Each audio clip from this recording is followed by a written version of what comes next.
In this update, destructive winds are tracking north after cutting power to thousands and toppling high-sided vehicles. A person's died after being hit by a branch on Wellington's Mount Victoria. An orange strong wind warning remains for Wellington, Canterbury, Hawke's Bay, Wairarapa and Taradua. More than 9,000 properties are without power in the lower to central North Island. Gusts in Masterton have reached about 120 kilometres an hour. A camper van has rolled, closing State Highway 1 in Kaikoura, and winds have knocked over a third truck, this time blocking State Highway 50 near Hawke's Bay's Waipawa River Bridge. Met Service meteorologist Michael Pauly says the system keeps moving. Certainly for parts of Christchurch and the Canterbury Plains, we're seeing those warnings lift later tonight. But the strong winds are fanning vegetation fires in Canterbury. 14 crews are at a hedge fire north of Kaikoura at Hapuku, and a blaze has broken out on Christchurch's Russley Road. Elsewhere, firefighters are also battling a blaze in Whangarei Hospital's car park in Woodhill, reportedly including up to a dozen cars.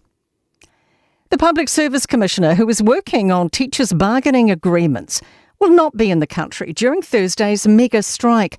About 100,000 union members have voted to down tools, including teachers, doctors, dentists and public servants. Here's senior political reporter Azaria Howell. Commissioner Sir Brian Roach is on leave, planned well in advance. The Commission says unions did not consult him on their chosen day to strike, and the Public Service Commission says his physical location is irrelevant as he's still working and leading bargaining. Calls to involve the King and UK Parliament after claims Prince Andrew asked police to dig the dirt on Virginia Giuffre in her posthumous memoir. The royal has voluntarily given up the title Duke of York, with turmoil regarding his alleged ties to convicted sex offender Jeffrey Epstein. Giuffre was one of his most prominent accusers. That's news. In sport, Australian football star Sam Kerr's first game on Aussie soil for more than 2 years is set to be against New Zealand. The Matildas have been scheduled 2 matches against the Football Ferns. Game 1 will be played in Gosford on November 28. The date and location for Game 2 is yet to be confirmed. Canterbury's best efforts to twist the arm of All Blacks coach Scott Robertson have come up short. Both lock Sam Darry and hooker George Bell aren't being made available to play in Saturday's NPC final against Otago in Christchurch. Meanwhile, Chiefs backs Caleb Trask and Gideon Rampling are joining Suntory's son Goliath for the new season in Japan. That is sport. I'm Raylene Ramsey. Ua na ole Radio Samoa se furulima iwa toru a mo e tautuaina o e ilangungana fitua so le vai aso. Tato te mana na o umalawa ia sa ole whainga o loa tau whaonga. Ia manatua, tau whaonga o loa umatasi, lua malilima e puipui ai le tātou pāneta. Whaonga sa o loa tau whaonga. O le nā wai o lima, sa Eliane i Auckland Council Recyclables, Tāmaki, Turiki, all together Auckland. Omega ka, diana lowi moa. Omega ka, sabale tau mo fie. Omega ka, fili mai loile omega ka. Omega Cars, lua selau Cavendish Drive i Manukau. Pole telefoni o iwa lua fitu 5 tasi lua. Susu mai Manukau ne. Omega ka, umalole keisile Omega ka. Beta Drive Doctors i le taulanga whaatau i maangele, whaapea manrua. O le vaenga o so ngase pe amana o mia. E whaatino e fo i matuipui pui o le whana witi, o tuipui pui la COVID sfuriva, mo i lātou e sfuluan tausanga malunga atu. Whaapea matuipui pui o le flu. Wala au telefoni, lua lima fitu, walu lima, iwa walu. Mo so wanoe whaatino ai nei au nanga. O fisa whama i maangele i taftafane o le McDonald. Amanrewa e taftafane o le Faletusi po le Public Library. Beta Drive Doctors Clinics. Nalo va Samoa. Wa ule nei o kaasputi alu. A wale sui ale ngila wa ule kio. A eva mai ina se furu lima iwa kolu. Amo Radio Samoa. Bevela a. A o ai fo i ole muane. Ele tau ma te peni pese mai fea a ia malama o lei ano foi le moana o lei a fai anga tau a saile tai papa uole tua masanga o lei a lava o le ngata I fale e taele lava I le taifana e tautai ai lava sauma e afe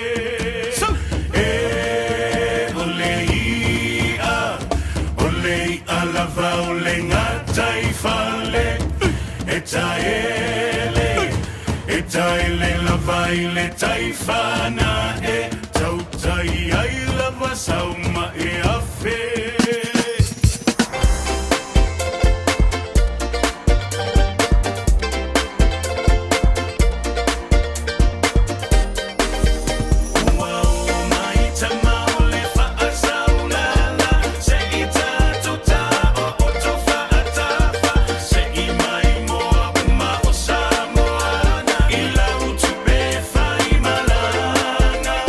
Say, my more, ole need to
te nofo ai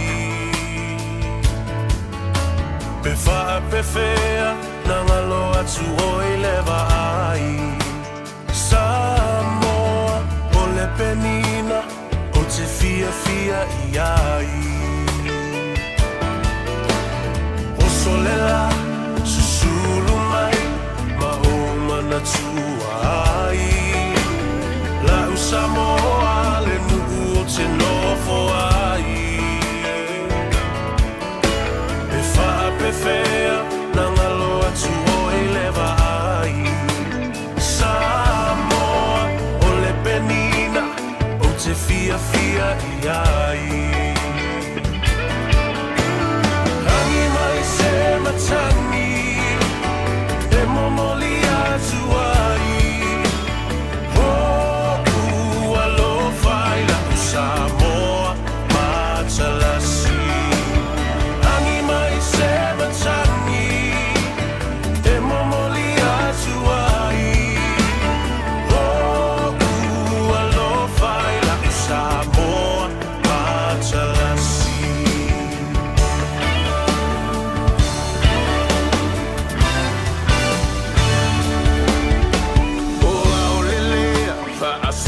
Solo la poia o na paolo Lona sami I la pe asulungia ele masina Pe fa a pe fea ngalo atu oea ita Samoa ole penina ole vasa pasifika Angi vai se patangi Se momoli atu ai Olo fai la u Samoa matalasi Angi mai se matangi E momoli atu ai Olo fai la u Samoa matalasi O te whiwhi e whatalofa mo wholofa I a te oe, I le nei fo I a solua se fulu male tasi o le wasina o ke topa lua whelua se fulu male lima, ua se fulu male tolu minute. O leo te ai nei le tu la e wha. Tawalunga atu ai fo I male au ranga, male tautua, a le tofa I a whokamua, I a po le whatalenga fo I a Francis, Se umanu Francis Ioane, ia mai e tultonu sa manuia lau tau maftanga, maua fo I le tala fie atai. Ia, whapena fo I le ala usu o le atunu ina ua nganga e le la I le tai au. Malei fua mai whanunga le lei, whailoa I ma le sunga le li ia wa o ia tawai meni malona au vasi o mai ia tia. Ia, o mai I le ftalenga ia whafonga mua. Ia leo ua tātou whaafsangai, I le alofa ma le anga le lei o le atua, ia, ua te mai le soifua o le atunu u. Ia, ma le malosi o le au le lei, tātou whiloa I ei luma o le nuu ai le o tua o le nuu. Whiloa I fo I pu e o manu ai le o pu e o mala. Whawhetai le atua sa ofa la le lei, I lou wanga le lei, ma le lofa tau muli pēr I a Samoa. Ma ona te ngata e le ngata I lau whanua ma ele o le tātou watunu pele I Samoa lo o tāpua I mai ai le tō tele mo o tātou te tai. A inga foi, ia ai whapena foi so se tafa o le lalorangi, o taape ai, manopia I ai Samoa, ia a o lo susu e pea lo na whamalama, ma tepa taula I Samoa, ma whaatino pea lana tautua ai tau malele. O lo manuia ai lo tātou tunu. Ia, whamalo le soifua manuia, whamalo fo I le langi matafi. Whaatalofa fo I ma whaatulou, I pa ia ma mamalu, ma le tāwhatolu o le tātou vānu nofo. Le vāta ngata ma le vāta puia, le vā ma le tua, ia maise. O pa ia ma mamalu wha le malo, pa ia fo I ma mamalu wha le anganuu, I ona tulanga mau pue, ia I ona tulanga whalupe lupea, ia e maise, o mamalu ma pa ia wha le atua, wā, au na tutofi le atua I whata whaitaulanga e fia, mamalu le ainga sa le vi, talofa lava. Autou au ona, nei atau o savea, le urua I ali I pesta ta marerangi, Al Harrington tu manuvao la vea. Tātou mafuta mo tau le whapoponga o le Paul Kalame tuli au pūpea i le tūlalata i le manava o ngā ruenga.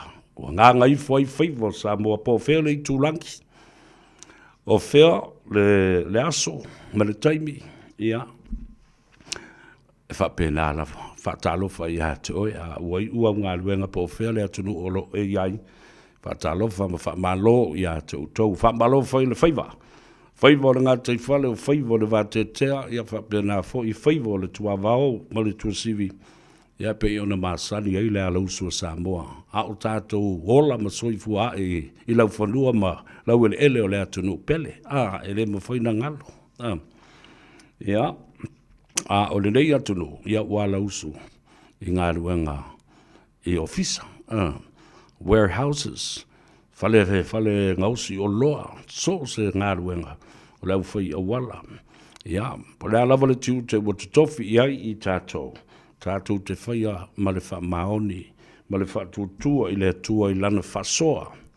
E ma whai iai o na wha tino ma lana malosi. Ia le au ranga, ma le tautua. A hui i le upulena. A whai tau te iai le ngā ruenga tautua i tangata. O tau iai fhoi i le ngā ruenga le atua. When you are in the service of your fellow man, you are also in the service of God. Watalofa la ia te oi, le taba matua, le tina matua, le tua asina sino lo tausia i maota malawa, whapena fo i whale o tangata matutua, e maise fo i maota ngase lo whafongafonga mai ai, a o tau lia le whale i whaatafa, ia ma ngase ma apurusio o tua whanga. Talo whai, alo whātu mo o tau, ta au i pere tino, le ua amata o na sau ia aso mawhanawhana, ia ae le ma whai lava. Ona iai, e misi e le teimi fo le tau malulu mai ai. A lai mawhanawhana le tino. Whatalo whapito ia te utou ia, o lo whaia le ngā ruenga le nā whaaloto i whale, le tau sia ma le waaia le lei o tātou ta māma tina mātutua. Domestic purposes and the work that you do, looking after the elderly and the young children. E le ma whaia na whangaruina o tau, o lo whaia le nā ngā ruenga le lei, o si ngā taulanga wa e le ka whao ima e ka whao wale aku ai, i le matalali talala kui o, ala e nofo le lei e whai leipo vai, leipo ti, o le toast, o le fuamoa, a le to inama le o le matua, mai le tai au, ai i fōris ka mai kiki, anga manis ka mai kiki, ia le na, le tā ua tele. Ave le tambama le tina matua, ilana appointment le format. Ia maisi ngā ruenga o ngā sesenga ma tau ngawhatanga. E whaatali eile au ka whawhau ma au ki ke pasi. Ia ma au o lea onga, ngā o whaikongi ngā onga e fo i meua mafti umare mea. Ia kari e awa o kako a mi o ngā sa whai la so kako ke ilo le le e ia si kaili ma ki whinga ka maki e whai. E o le tae au ala ua ngā waka ai a koe malisi ofu fo i le e sui i ai pe a sola mai le a onga. Ala le ka whao ma ki whanga i kai i le starlight ma le whale o sainga po le sawa lalo koe. La whātustu sala e. Si ta ma isa mō ala mo. E mau alu tangata i so sto ai ngā taimi. Te whiu te sola e mau au e. Ia male reia tunu kami aku ngale kami solo, kami solo, ma side step solo aku i le street ma le whale o le ai. Ia le na. Whatalo whapitoa i lunga le tātou api a fōlinga. Le upenga ta whailangi o lo e mafuta mai ai. Le tātou Facebook page, ma le tātou YouTube channel. Whatalo ma le whaaloalo, ma le ngang whiwhia i atu tau. Uso matua whawhine, ai mai se fōi o paanga totino, paanga masani, o i lātou fo i fau mai lunga o le tātou. Ma le lātou mai moanga, ma le lātou evanga fo i lunga o apia fōlinga, po le Instagram, Twitter, X Space, Linketh, ia se mau platforms le social media o whao ngai le tōtilo tangata. Ia e mai se fo le kamanga o TikTok, e ovo isi to ina mai si o matua ai wa makua mamau al advance level ia ile le save unga fo le lo telefoni alu ngai lunga fa pe alu so sa e mo se sifo ma kwa le ia ona te ma mana yo fo le na le la o le ila tau le fa nga ino technology le vai taimi a wai kere ngo ko so solam ko ka ai tia I na le tabama le tina le fa le lava fo I maka le TV ia fa nga lo ke fo nge e maka ia ma fa ye ki finga ko inga ia ma lo ma ko le fi we fa ya ku ala wo pe o le skama ki wo ma ko musu a ku se le gadget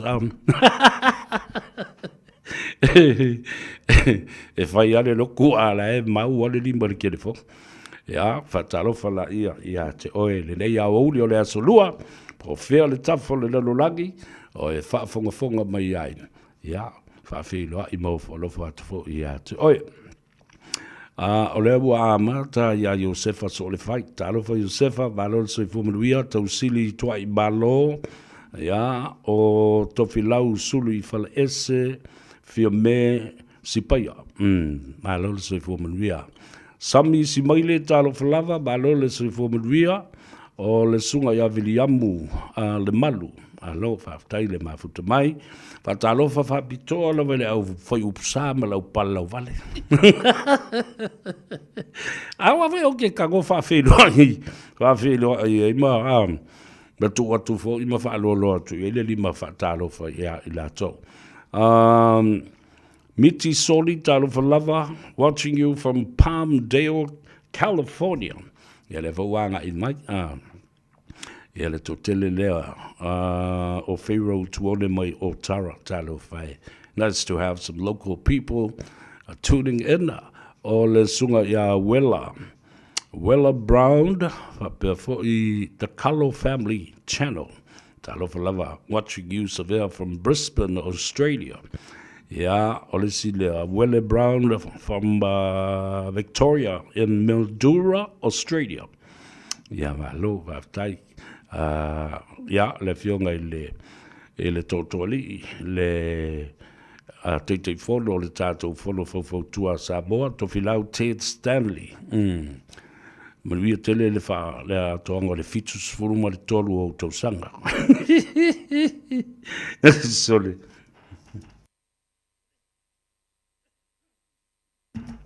Papea ele yo le supanga wala kamar Veronetta Talofalava Stone Ete watching your program from Salala Valu in Savai Talofai is temi ya ona fa fonga fo le tunu le fa silanga ale tato nu umale fi ango sande lambalu ya me fa moi o lo mane taipe fo lava o le tātou nuu o Sapoto, ma le tau nuu mai, o le tātou aula kapi, o le tātou fitu, e le invitation. Marist International Sevens coming soon in November. Ale wa makango mai ia au le motele sa la fai. Tama mai sa la valu, e matama lilo mai ava mai I Safotu. Ia, patalo fatu Rambo, 2K, ma lol so I fuamaruia. See Vale Pasesa for my can't wait to see you. So where are you? Yeah, lele Aniva Vito Talofa Aniva alo Nico malo so for watching you from ATU in Sydney. Sydney, Australia. Terence Hunkin Taloflava watching you from the city of Christchurch. Yeah, for Talofoi ilo tato ai tele o keriso I kala estete le si fonga o Samoa feso tai pe o de le sunga ya pesta Fido Sekona Alex Fido patalo fatu balol so fu maria vafta I fo le ngar wenga le o to faia longo pu I ai le pa ia ma volungo Samoa lo alala papa au I kala estete Dunedin Otago ya maisi Canterbury Malo paftaile ngarwenga lele yolo to fatilo ya fa pe foi ya leuso ya Joe Smith tamasafot ya po le fionga foi ya leulwa I tumua ya male feletua mauto umalava leuso ya Rex atalofa tu taveu ya fa pe foi ya le tamaita yolan wola vai fo le tanu Maryland naval au mai le atawa leanga ua misi ua leilo ka kel fongi le el tanu mera o lua tasi lua iwa fa fitu iwa lua fitu lofa mo lua ma le ainga ai misi o le to tele o tatu ainga lo lala ma papa au ele ai o Keriso Christchurch fa pela foi ile lau mua I Wellington ta talo fatu yo tatu ainga upper heart lower heart o le yo Harrington ya ma Cherise talo fatu ya o lua ma si o lua ainga ya ele ngata fo ile na o le uso o le ainga o le asi le ua iri yo patalo fatu la lo so fo mria lo so ya taki ya male ainga fo I mai lato umolo fa fonga mai ai ile la umua I Wellington de Samoa atoa mai se fo le official tato malo le high committee le fionga ile afamasanga tole afoa fa matala a lo so fo mria ya fa pe fo I lo official to mai ta yo Pauline Schmidt o tuifo matimu enoka pe fo ile uso ya tavita sui fatau talofa Dave balol so fo Maria from Penrith and Sydney ya and se fo ile uso ya John Petello Maria ia ngā ruenga o lo tau wha mai ai lea fiafi au tau umolo ngā lurue I le teimi le nei ia lea o tū la lata ua luas fulmane fitu minu te wa te ili tū lai wha ka malole ngā lue, malole on sai, malole la pale le nei aso, o tūla lata ngā le manawa o ngā lue ngā vai. O ike alu maavese mea le whalewhai ngā lue ngā le whale. Tu ule lei mea tō tino ma aseta le whalewhai ngā lue ngā, eo mai le sifi pō nā nei le nau o tā pena mai. Eo mai e wha o ngā, ia le nā, tā ua tele le mea le nā. O le sunga, ia talofa, il tangata le wha talofa mai, o tō soa kuino o talofa whatalofa mai I Germany I le malo tele o siamani le malo e matautia fo ilo ranga le lei a Samoa malona tina ai le tele o tausanga ina ua mai ale tau alona lua ia ma le tau mua anga ia tua I siamani I le tātou o tunu ia mamau paolo ai io e mafana au ai a le ko akele a le tau nu atu siamani ese le tau tia le anga le leo nei tangata ma nei fita ma o lato ngafa ua tā ia Samoa ia ma ua tangata ai Samoa e le ngata po I le nā o lo lato to mai sa atu I Samoa I le tele o nātou sanga o tuana I atu e whai I tātou awala. E le ngata ina o le tomai maanga waa fau o a lātou pisinisi o masini o mea uma whaapena o le whaatoa ina o whaatoanga le este te tausi.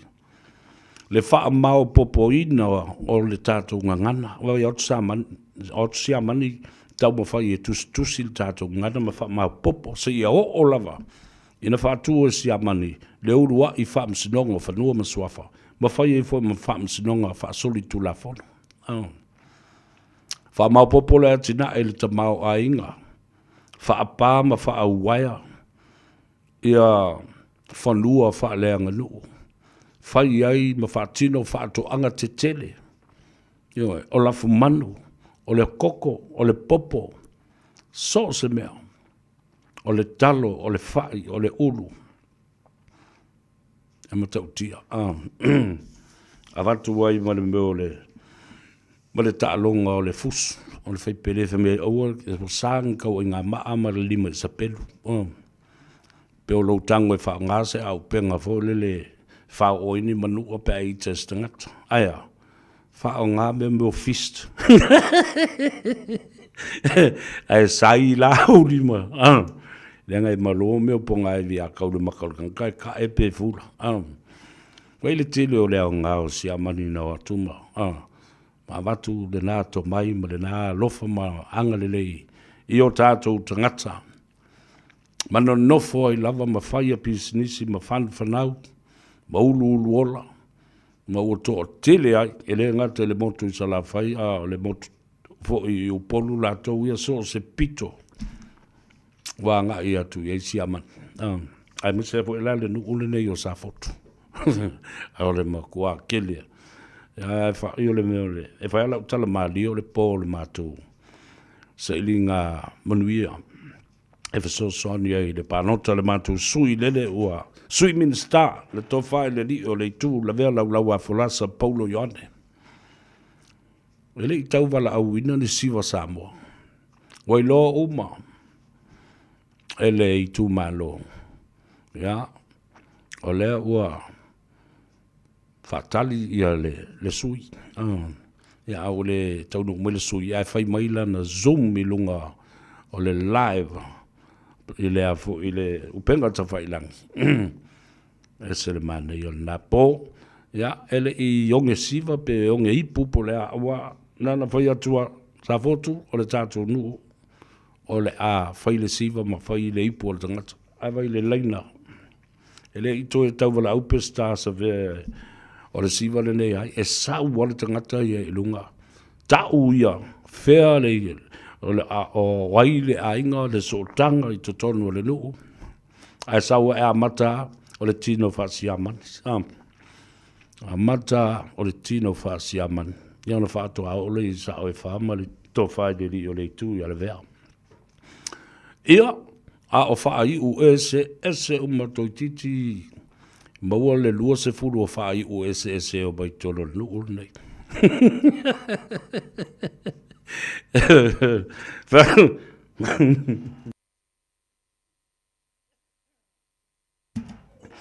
O vaku. Ai ua ngalo le tātou nuu le whaalupenga e lawi loa I tele le tātou lu ai vai le whi ei runga wha mai tole so ia sene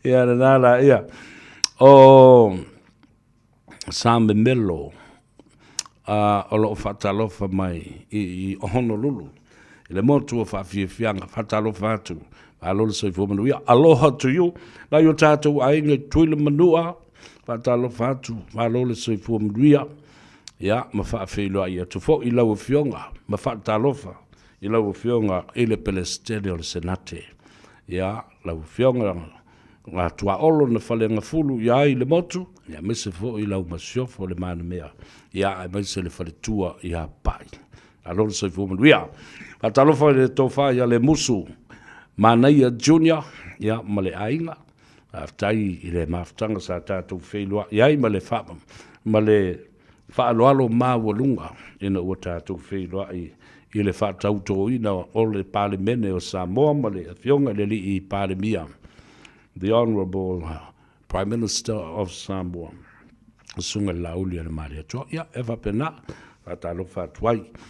Whaatalofa I whitiuta ma whititai, I le ainga tangaloa matua, popua lii, tawili ili, te o, mauto uma o lo whaafongafonga ma iai ina. Whaatalofa atu. Muritalo I ate oe malole soifua mnuia whaasala lau nua raupena pesefea manaia malole soifua mnuia ka o maka iaula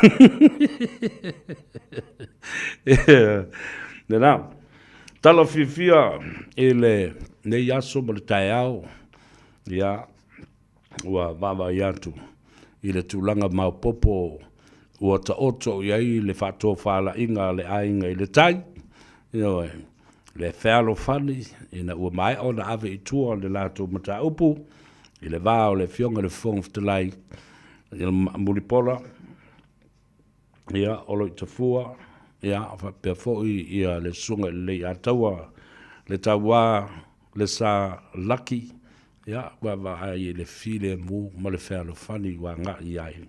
Wa malo le whatupu, wa malo foi, le whato whala inga, mamalu, ua manuia ai le mataupu o lo tātou a inga ma le ngase pe o na tula I mai. Ia, o le whamangalo. Ia, o le mea le nā le atua. Ai whamai ia vaenga McFarlane. Ia po vaenga McFarlane whamamole le ataua. Se I whamanuia mai lama. birthday wishes as you ngali ingali. Le la fa tu sa al tibli dei. Fa pe le ngali ile na o sai amale lo matua le na o faki. Yo wari ngwana la wi ai. Mai le fale o pi inga masatan. Pe fo ile le manatu maulalo ile atu no umale tu la fono. Criminal Libel Act, Criminal Libel Slander Act.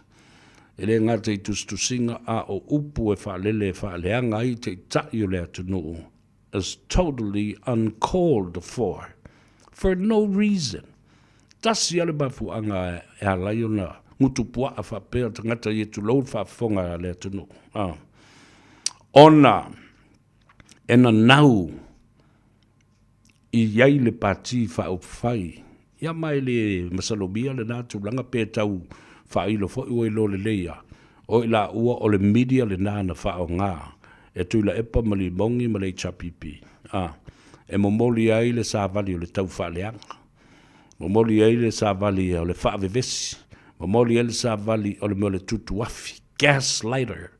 Gaslighting. Nā lea la. Ua toe mal ngoto I lava ma malaia I lava. I le mea lea. Wha leanga lea o le malo, tau leanga ina le fionga le tama le ainga, tau ana, le tama a inga, le au mamalu o le malo. E le mal malama I ona tiu te whai. Sei sila iei I tua inga. Wha leanga, teitai o le atulu, le sunga lauli le mali atoa. Le fionga I le mai tai sa o whapito, sa avea ma palemia. Le fionga I le sui palemia. A o le sui palemia. O le tofi le nao le I tu malo palaudi e sau I le finge ngale. Wa le fia ma wha ea. I le tūlanga mawalunga o iei te mai tai. A o le tofi o lona I tu malo. O le min sta o tupe. A le o toi sui palemia. Toi min sta fo I o tupe. Toi min sta fo I sui min sta lango leo leo. Asi vai upo e la foi e valea ele anga va e soli fa vai soli tu la forno o sei ni fa na ia tupe ma feutanga inga o me stock exchange I Hong Kong po fea vai be o ye tala no atanga tane a le ngutu fo le na le tamititi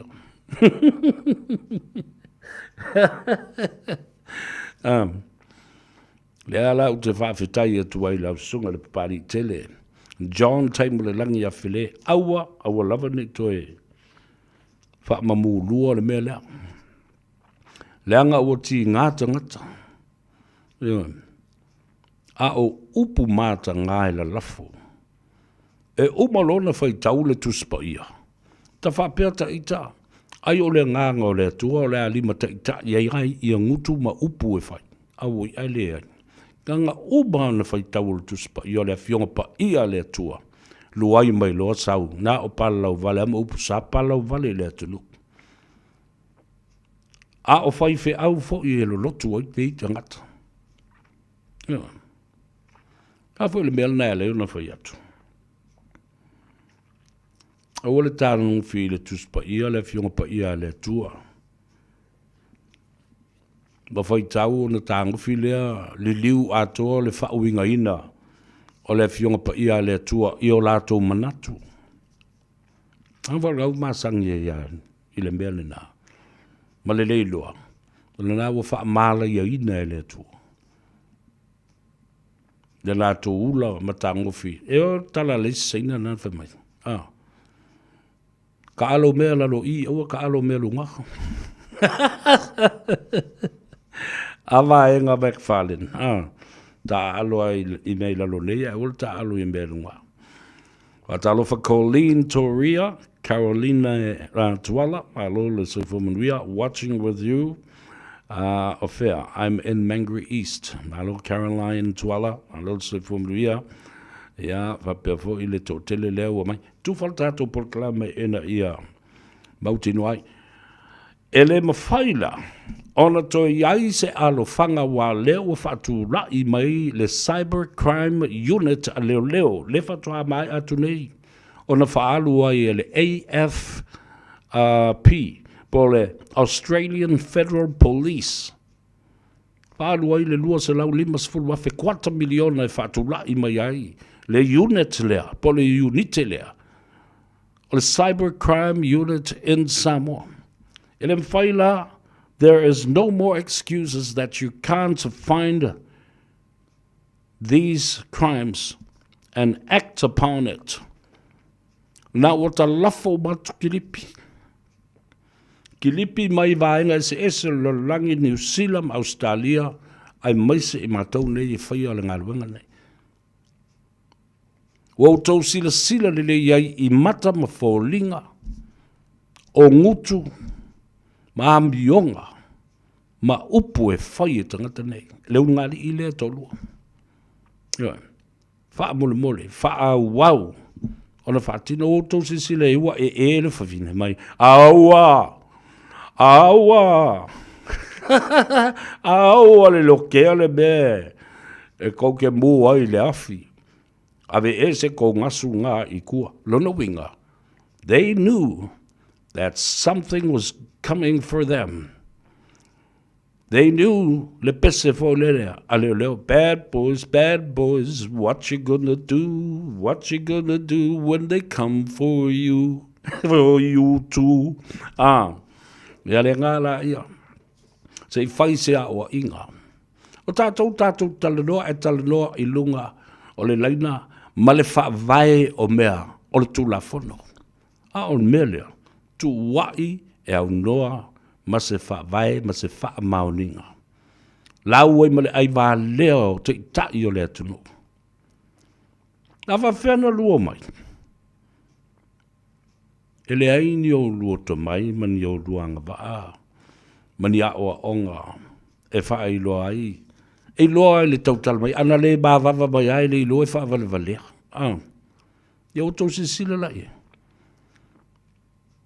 O wha valea le atunu. Malau le ai valeo le atunu. Lale me ua whai.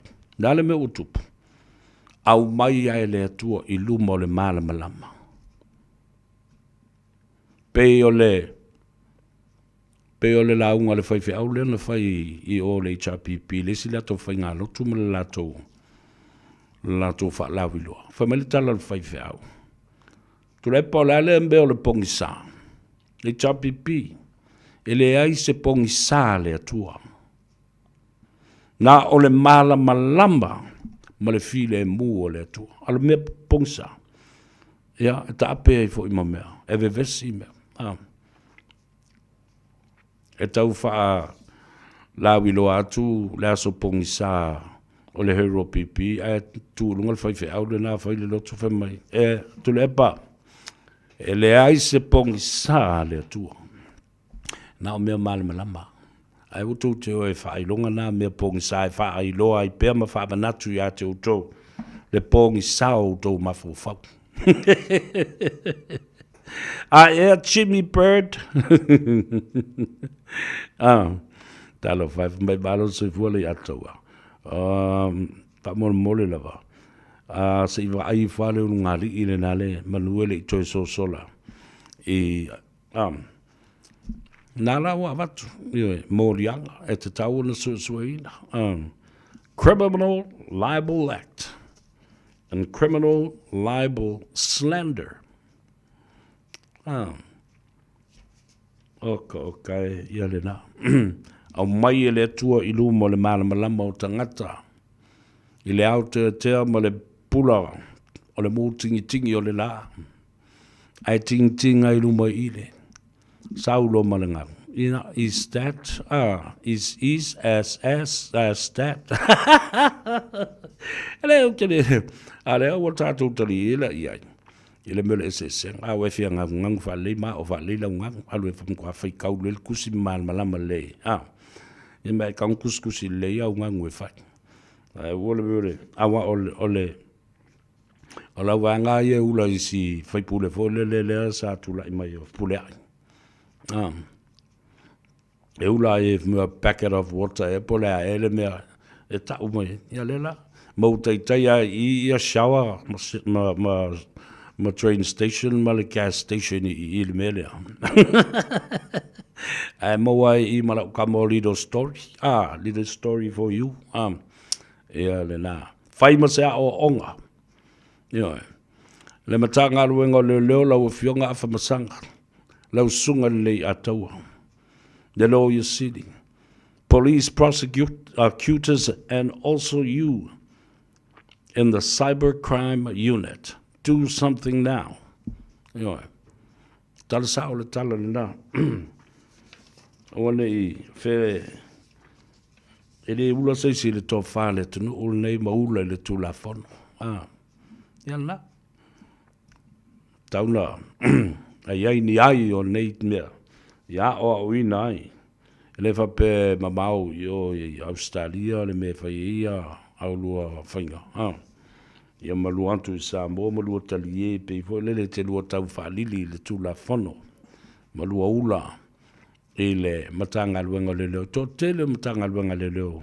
Lai mal malama malatu lo le. Ma ino I le mele. Langa la sori el tu la fono. Te ofo la. I lo tau le pui le tau le leia ma le tau au ngā ina o tau taitai. Taitai o le atunu. E o lava I whai whea au wa whai ei ia ki whi ngā reu ngāri ina. Ia le nā. Sa fua le tātou porkalame ina ia mwhai o le maana malamba I fwoi ia le tō tele. MJ Maxwell, talo whalava. Malole, soifo mnuia. Whamai.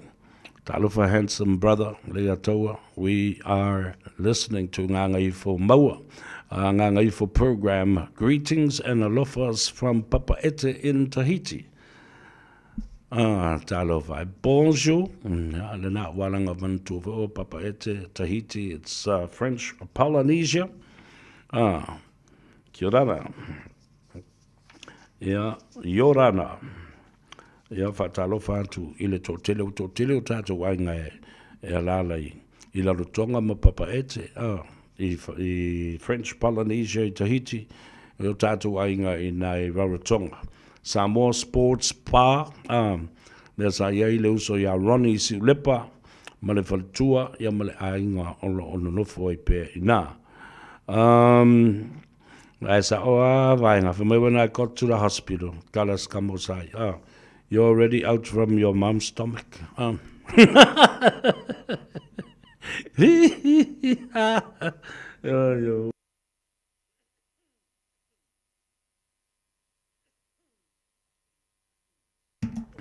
Yeah, fatale tangata le ata I mea re ainga. E sau J. Morse, tāle whalava aloha from Sydney, Australia. O le sunga moi ava ngafa talo falava alo le soi fomulia whaftai ia mai lato umalava o le wanga mai ia o le si talo fia le na ua toa fi maria foi ia selangona I le sunga le pari tele li ota eu ma se pau le sa ve ma fong ftelai o le siampini al te malo vai atu le swafa pari ia e o folo fatu I lau sunga le pari tele. O se tulanga whainga tā tele le lima tau sanga sa e se ei ma papai ei le maota I lau tō whā ma lau whautanga. Ia, na e lava papale e fwoi mo ono sa. Ia ke mi fwoi wai le mwhai ona toi tu ua. Ma ngalo le taimi e tō tama I e fwoi pe whali I lo ma pali. Tūlo e lunga. Ngawai lalo. Ale ngalo lava hira episode I tono. Leva pe na vo le taimi o le sunga lauri pe atu mai lunga. Kawhiwhi. Those were the memories that won't surpass and leave us. Because what a journey that we came through. I le savalinga na tātou o mai e le nā li matausanga. Au tangata o lo totoe mai ai. O tangata totoa tele. I le lava papale ma le onsai. Ma lo lātou wha malosi le wha tuatua lātou te tau muli a la uli ma leisi tāpenanga a lea na whai atu nei. Tāpenanga na lea na tā ua e mori o. Andrew e vile mowat. Le ese senga le nā o me o taitai. O meo te tai e mawhai ura lātou alolofa ma wha mau popo tangata māmana ia tangata. Ma te tai nā o le teimi nei e mana o mi aise tupe. Whato a tau la lata ma tau wha pele pele tangata. Nā le tupea. E la lafo atu na wha maila elea. Ia an tātia maila elea o tonu o le vaenga whau whaima le whawharitui. E le se tau whe au. Tau te a ia mai ai. I tonu ma me whai a le whawharitui. Ma le pāti. E pui pui a ia tau o tangata. Ala me le whai. Whai ngā elo i le a ia tau o tangata. Le amana ia le a ia tau o tangata. E whai atu a ia. Ia morio. E le mawhai o ele ala ma o e kui le epanga kuria o ma le HRPP. E le se lua HRPP. E vai le ula al morio. O tō wawai atu. Tasi lea tamali. Na matua te lelo na furingi. I le afo i le tau mawhainga mai. Ma lango ai i le HRPP. Yeah. Alan mela e mtua i lotu momotu a. Le to e tali e ina ma whātu to ina se taita inga. Ale to ina o tuile epa. Wale sauwha inga lai e nei. Aina paulu tangata le lai le whātu to e mori o. O le awhionga i le sui taita i a whuntoe la uofo Pierre. Anga waa. O le mele a le na mumusu e lo tel ma ta upule o le teita inga o le hero pipi. It's far-fetched from their minds because none of these two most risk people and dangerous to the caucus and HRPP's political future itself are these two.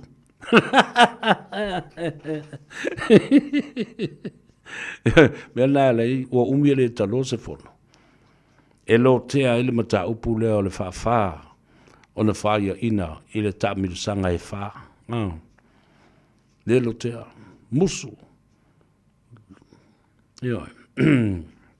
Long delaying tactics, political dirty tactics, so that the issue of leadership in question is not have been resolved, have been tabled. It's not been talked about at all. It is here talandoina, mumus. Tu mai volai tu langa fatita. Se taita I wa umi ni tau sanga mani pae inga o iai tunuina.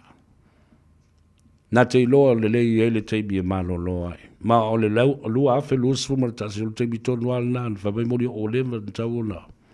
Ta ai ei fala le to ida le. Ma tutu malosi mai. Ia le vaenga to tele. E au. E te tau ona fa malo loi lona tu langa le lei. Ma le mawalunga. Ma fa ea fo isi to ida. O le taitai na te tapena ina seisi taitai. E tula I mai mo anta e ao. Ma le manuia ma le lumanai le lei o le pati. And how long do you expect to hang on to the power? How long do you expect to stay as the leader of the party without preparing somebody else to take on the platoon and take the torch forward? Ele te ta iau mo. Ona paualna le beo te pese atu ai lava. Ina I loa le lei. Ele au lango. Ma whaia le lātou whai unga. O ese mai. I le mea o lo tutu ai le afi. Tau te mu ai le afi lea. O mai I le whainga malo lea mo I tātou umalama. La lango o le whainga malo. Nai tau te sila atua I le mea o le amangoto I le sao le atunu. A le nai tau te titi e atua ia ina. O le wai I le wafou. O lea wa tau no mai le wa wha o la fau. Yeah, and I'm telling you supporters, hardcore, hard-head supporters, look at yourselves. La fa fela lo to wo lango. Tangata o le la o tu tonu na o se whainu mera, ma le majority o le malo wa ui le ma le sunga, ile li pale mia. Lea la whaia tonu, e wha soa ai le ta mau a inga o le tunu. Aia tiri e peo no tū ma mau mai whapena ma tau ai maa mai. Lea la le mea o le a whai mo tau tangata mo tau nu umai tu malo. Tau te wha ua i peo na, te e. Ja, lea le nai le inga no whaiatu. Awa tu nei fo i tono le mauta ma le pale mene. E le tei lava tau numera tau te ena ai se whaamurianga o se tūla fono e pasia. Se tūla fono e teu, se tūla fono e tau whaofi. I le mauta. Awa i le mana o mia tau whai numera. Pea tau te tutu foi la ma te e mai i le malo. E pasi ale tūla fono ma pasi. Na ia manuia le atunu atoa. Mai iai fo I fai pule na o le ai es fulu ma le whalea. O le a wha o ngā lava le common sense o le tangata ia. Na te wha o ngā inai. Lana pālota e la lango I o I le malo I se teimia mana o mia ai le whai numera e pāsia ai se tūla fono. Mark my word. There are members of parliament on the opposition and with the HRPP that will use their common sense to either abstain or support the demand of having a new piece of legislation or passing or even amendment to any legislation or to any act of law and of parliament as well. Nena, malama maltala le nefayat. E fiu to e fatu le pai, e fa maltala aisi e ia o mawalunga le whainu meule. Tu, awa, vene awa finga ngale vene, awa wa umalo taimi. Yoe. Ale mele na e o ye. Dala foi la le na. Wa matua stress out ai le tama leo limoni. Because he refuses to leave office as the secretary of the caucus in HRPP. Isa. Fia se fulua le pai inga ele tofo se sui minsta, po se minsta. Yeah. Ia le na, olo ia ile tama lo, wha loa rungi le so. O le sunga lea, o le tātou womu mue tāle pese lea.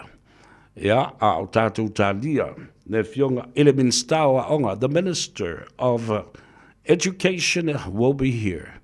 And I'm so proud to host him as the new Minister of Education, le fionga. Ia, ai ono Dr. Alec Ekeroma, I peafo I mai, I le tātou malolonga. Pupu lea.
In this update, Vegetation fires have broken out around the country as fierce winds cause mayhem.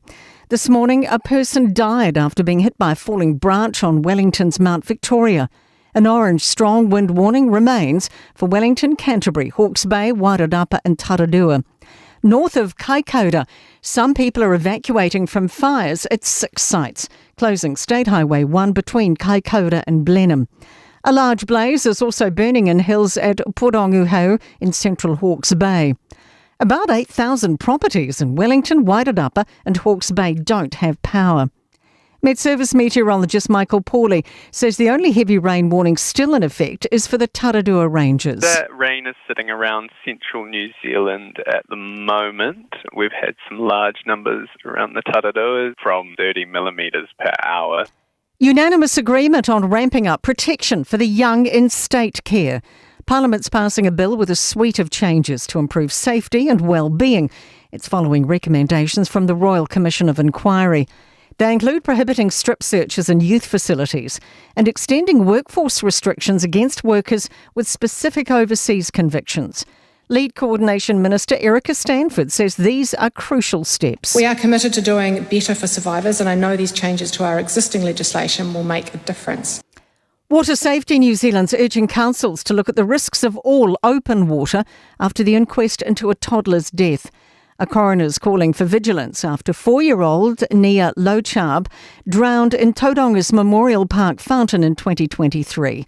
Water Safety Acting Head Gavin Walker commends the council's modification of the fountain. We'd encourage councils and others managing similar features to have a look at what Tauranga City Council's done, what they've learnt, and apply that sensibly. That's news.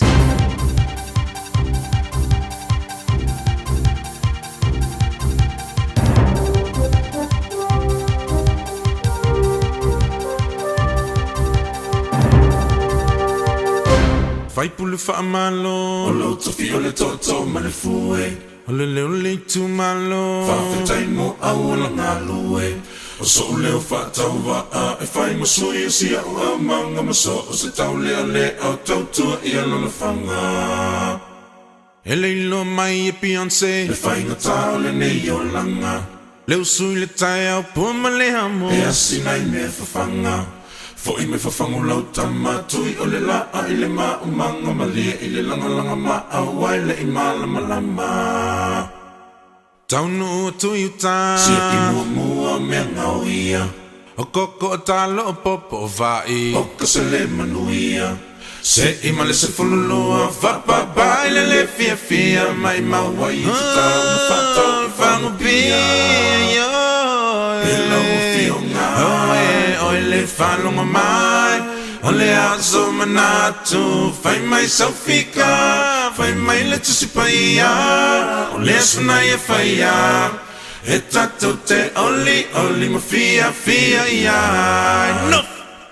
Ua amata o le lafo E le I te atu le pongisa E se I whai se ngaluenga Manua le ia mua e ave o le la Ua amata no sina I fo le pala Ai whai nei mea mama le fia Pei se ata wha solo Ta amilo I si fau Leo wana ngau ia utalo Whai male salanga tau O unei talo talonga I whai te talalo na soa tau Ai se I moa ina pingi e la whanau Wow, tomana tu Pesa o ea nei talo talunga Pena silia na o moiloa Fai sao malolonga Ala mai le bili a ki tu Ile le na mo se ta alonga Pe o solo ile pasi Ile mai sale lalonga Ile o fionga O le whanonga mai O le au so manatu Fai mai saufika Fai mai le tusipa ia O le asuna I whaia E tatou te oli ma fia ia E ole na, ole whawhiawhianga sui whiwhiloi e wawai e fo I matawalunga atua tātou telefo linga ngara Peritania ma ole nei fo I a solua mo le teimi muli tāru sia le aso tai au toi mo fo se fiso te inga ia ma le leiti o New Zealand mo mai e tātou telefo I vai whanua I linga ngana a Peritania O le bau tātou fisota inga fo i mare tamaita o ati, o le sui le nā, o le au whainga ruenga mare pulenga, a le tātou whale vale le Henderson Cars, ia, ai mawhai o le e wala au iai le lātou telefoni, o le o walu se lau, fitu tasi,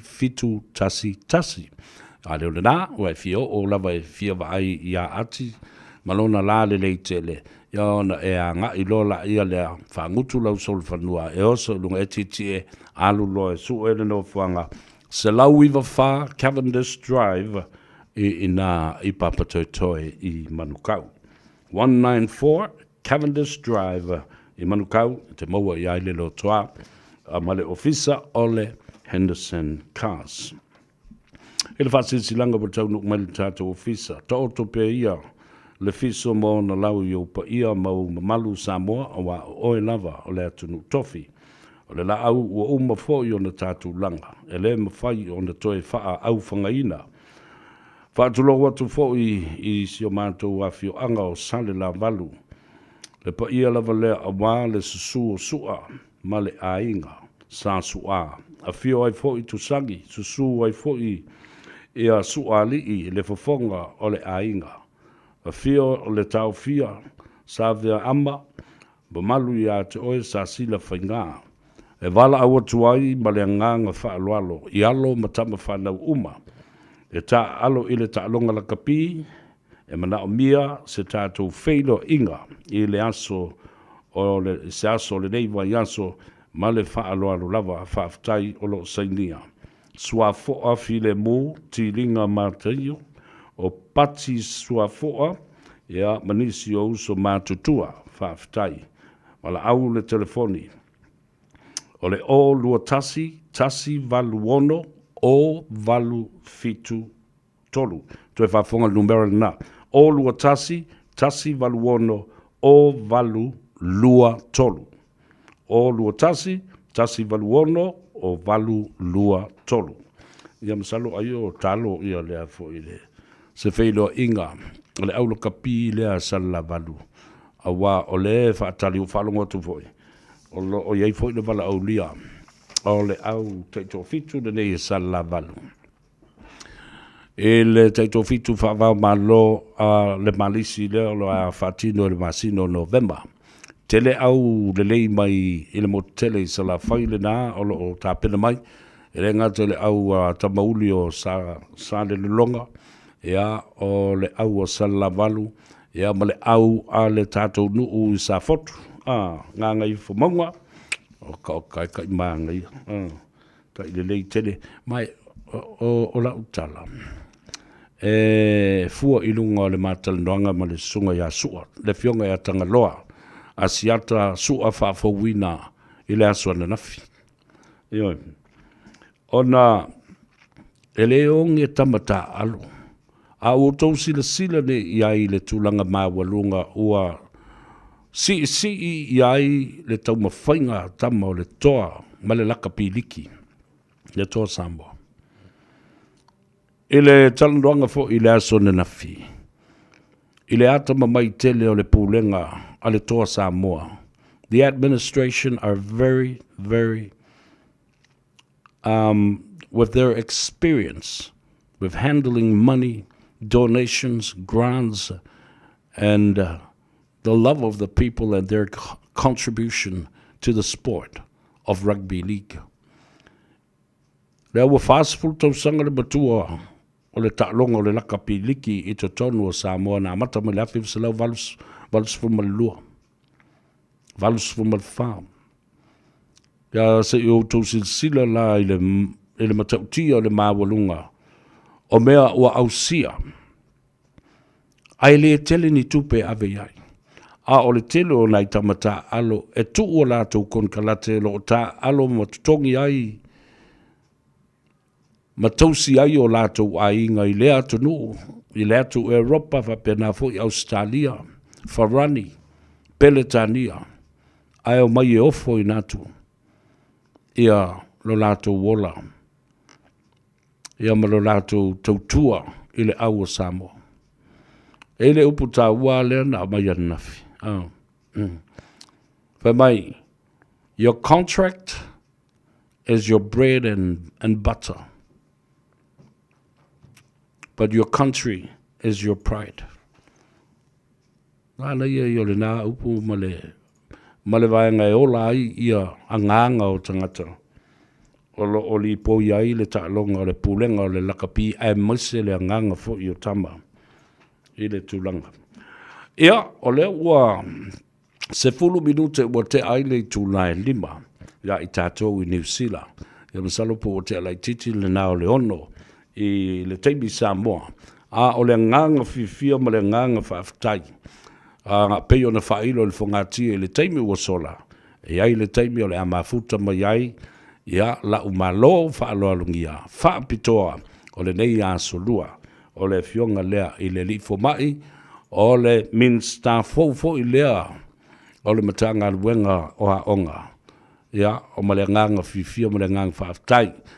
E whatalo whai ma le whaaloalo tele i laua fionga ai ono mai atu le tama sa tuala. Ia whapea foi laua fionga le li fo mai.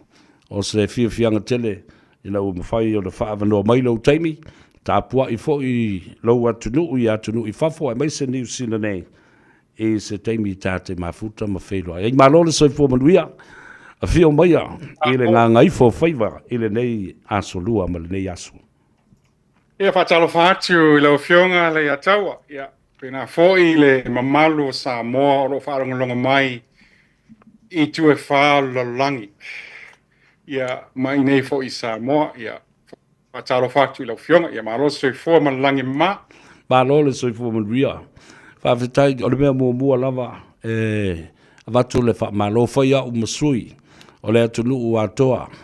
E momori atu ai le whamalo. Congratulations on your new calling as the Minister of Education. Ia ai maise foi. Sa mātou nofo mataputapua i atu mai a iuli o Faiva a o e malanga i le sāwalinga lea na alu nei o le whaalawi loa ma le roadshow. Ai ono o le a se tu ai ngā langona sa iai ate oe. What would you take away from those experiences of being out there and being able to stand up to lai ma wa te lo le le o fionga ele masani te le mele tu lai lo ma fai le launga le asu ma le taimi ai o baba yatu. As you go along, the confidence was building as so beautiful to watch. Whaftai lava lau fionga, whaftai for Radio Samoa mo lava noa.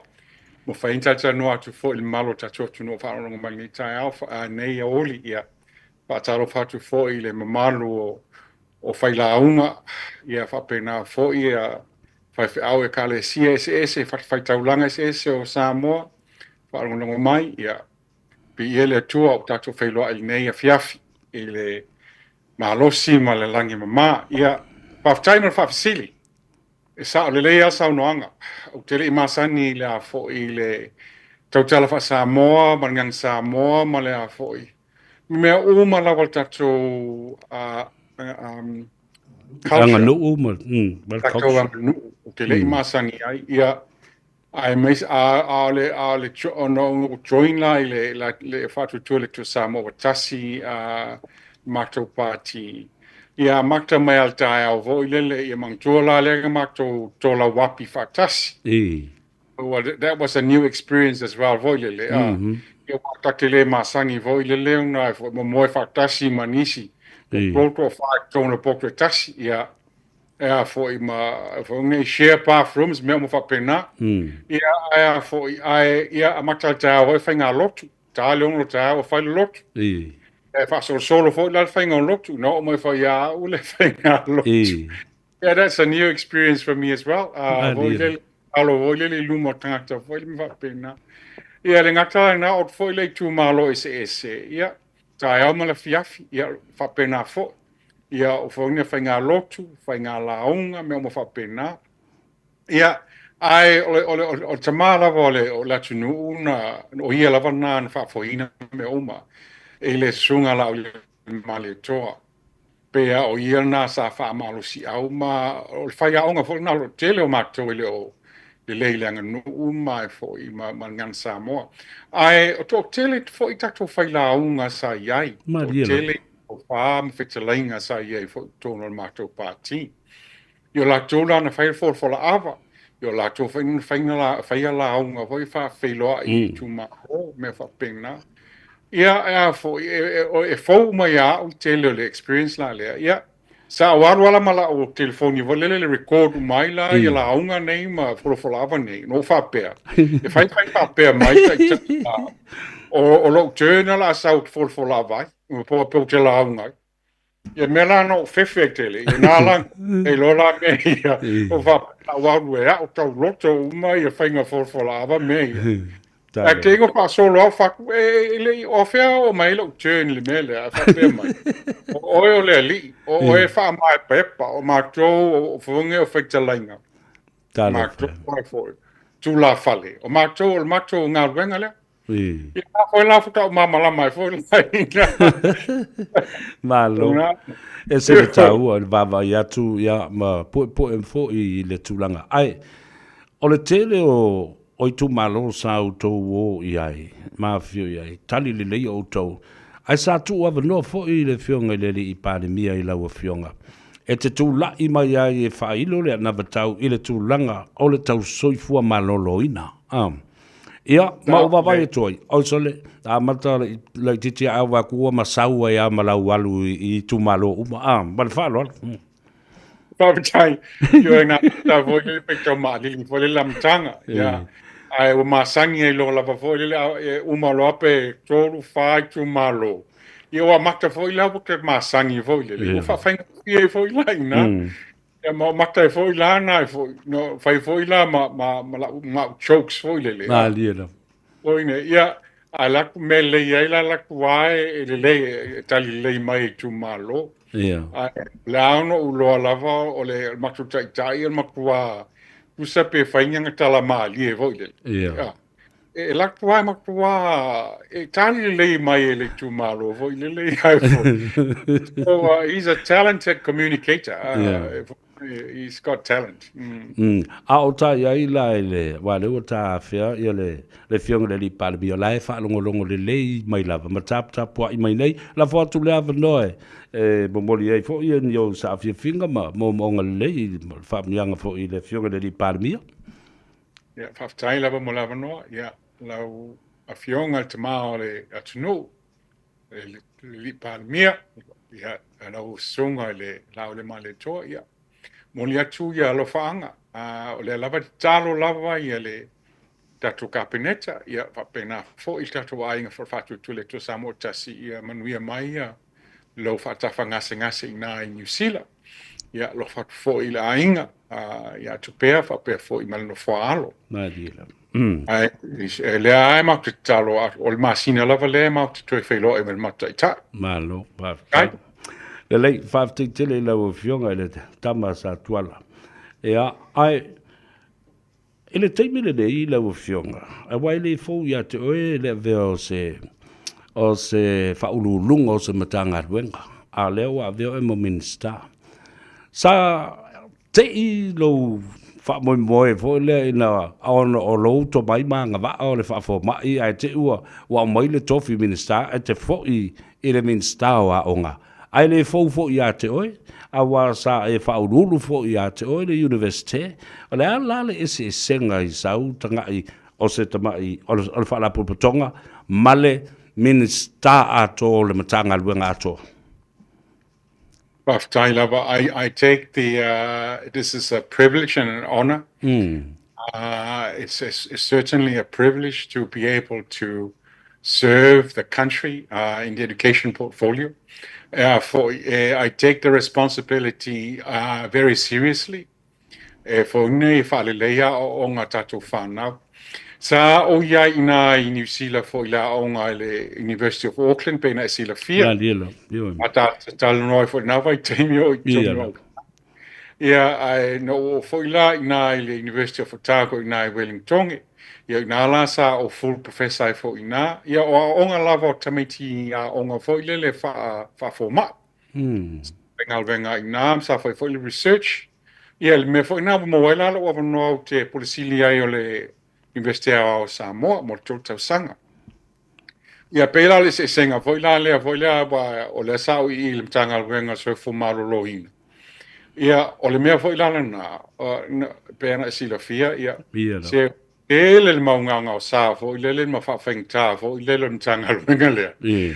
Oi nei e active vai una ia tuai le ma fai pe o te mangtua vo le launga vo le fai fe fa sto e active vai una ia ma fiu una ia ma ia a mangtua vo ia pule ale le tua pe fa mi noi pele ai me na o ka fiu iste mi a fa pelo e si le wa le tau fai una ia ma mai lunga I vo me fai unga yo me fai unga a ko ma to una I fatas e mai se la fa pela la te sa o to normalo elected tonal malo ye fengo fila una ila ma ia fa fengtano una il temine a fa se mesa o lana batau o fatu to le tu samo tas na address al telo isi a fa fitau le sa ye tonu le sa tam faila va yai no winga la va vaila fa fengo telo mene e fo nei e fengo vo le na unga I mai lunga mo policies vo le ma faina su le malo policies, regulations, mo tu la fono, e ma fai enfa nga yol telo nga ruenga tonu la tunu. E pese ila al malu si anga tele na tonu al parliament. Ia, malo faftai. O ala di swinga o e manatu, ni swinga le lei e te manatu e te tau na toe whaatonu tonu ma whaatu langa mo le anga I luma. The whole educational system, does it need an overhaul, or there are certain pieces and parts that you need to really examine in a microscope? Whaftai lava man whafsili. E pese I lava o lea nai fo I umwhangtala no fo I limtanga wenga, malpulenga. E pea o issues fo ina o lea sa identify. O mea lava lea o o fa le tono o tato outcomes, educational outcomes, ma tato educational standards. Wa pa'u lalo tato fo tato pass rates or literacy rates o faitau tusi, ia fa pena fo I matematika, wa fa le tono ia tulanga la ia. Wa haru lalo ia fa pela mea teimir ko viti a mea wale feilo ai tamaiti mwha ia onga, ia pese ila o fa faingta inan wha ia onga tamaiti. Ia, aia foi. Al te milan nei, e tau long tam whailo o lis foi mea, o whawhaingta, o le lava tatu whaia onga. Le lava tatu whaia onga, le lava whaia whalea onga. O le mea lana, o whaunei e tau nai foi, na wawa ai ai, pe whawhenga wha teleina nu me le whaia onga, ma le quality o whaia onga, ma le atamai ma le tomai o whaia onga.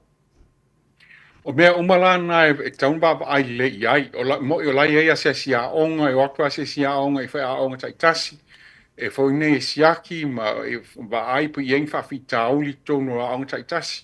Ia e mo e li poti mai lunga, ia ai le o lava le a fo, e lau mawhau ia, e le o lava le whaanga i o inga, ku fo i le tamu whainga e fo, na sui le mindset o tato whaia onga, se sia onga, ia matangta umalawa I tonu le education system. Ma le si mea lau fionga, ea foi. Education is a multi-sector,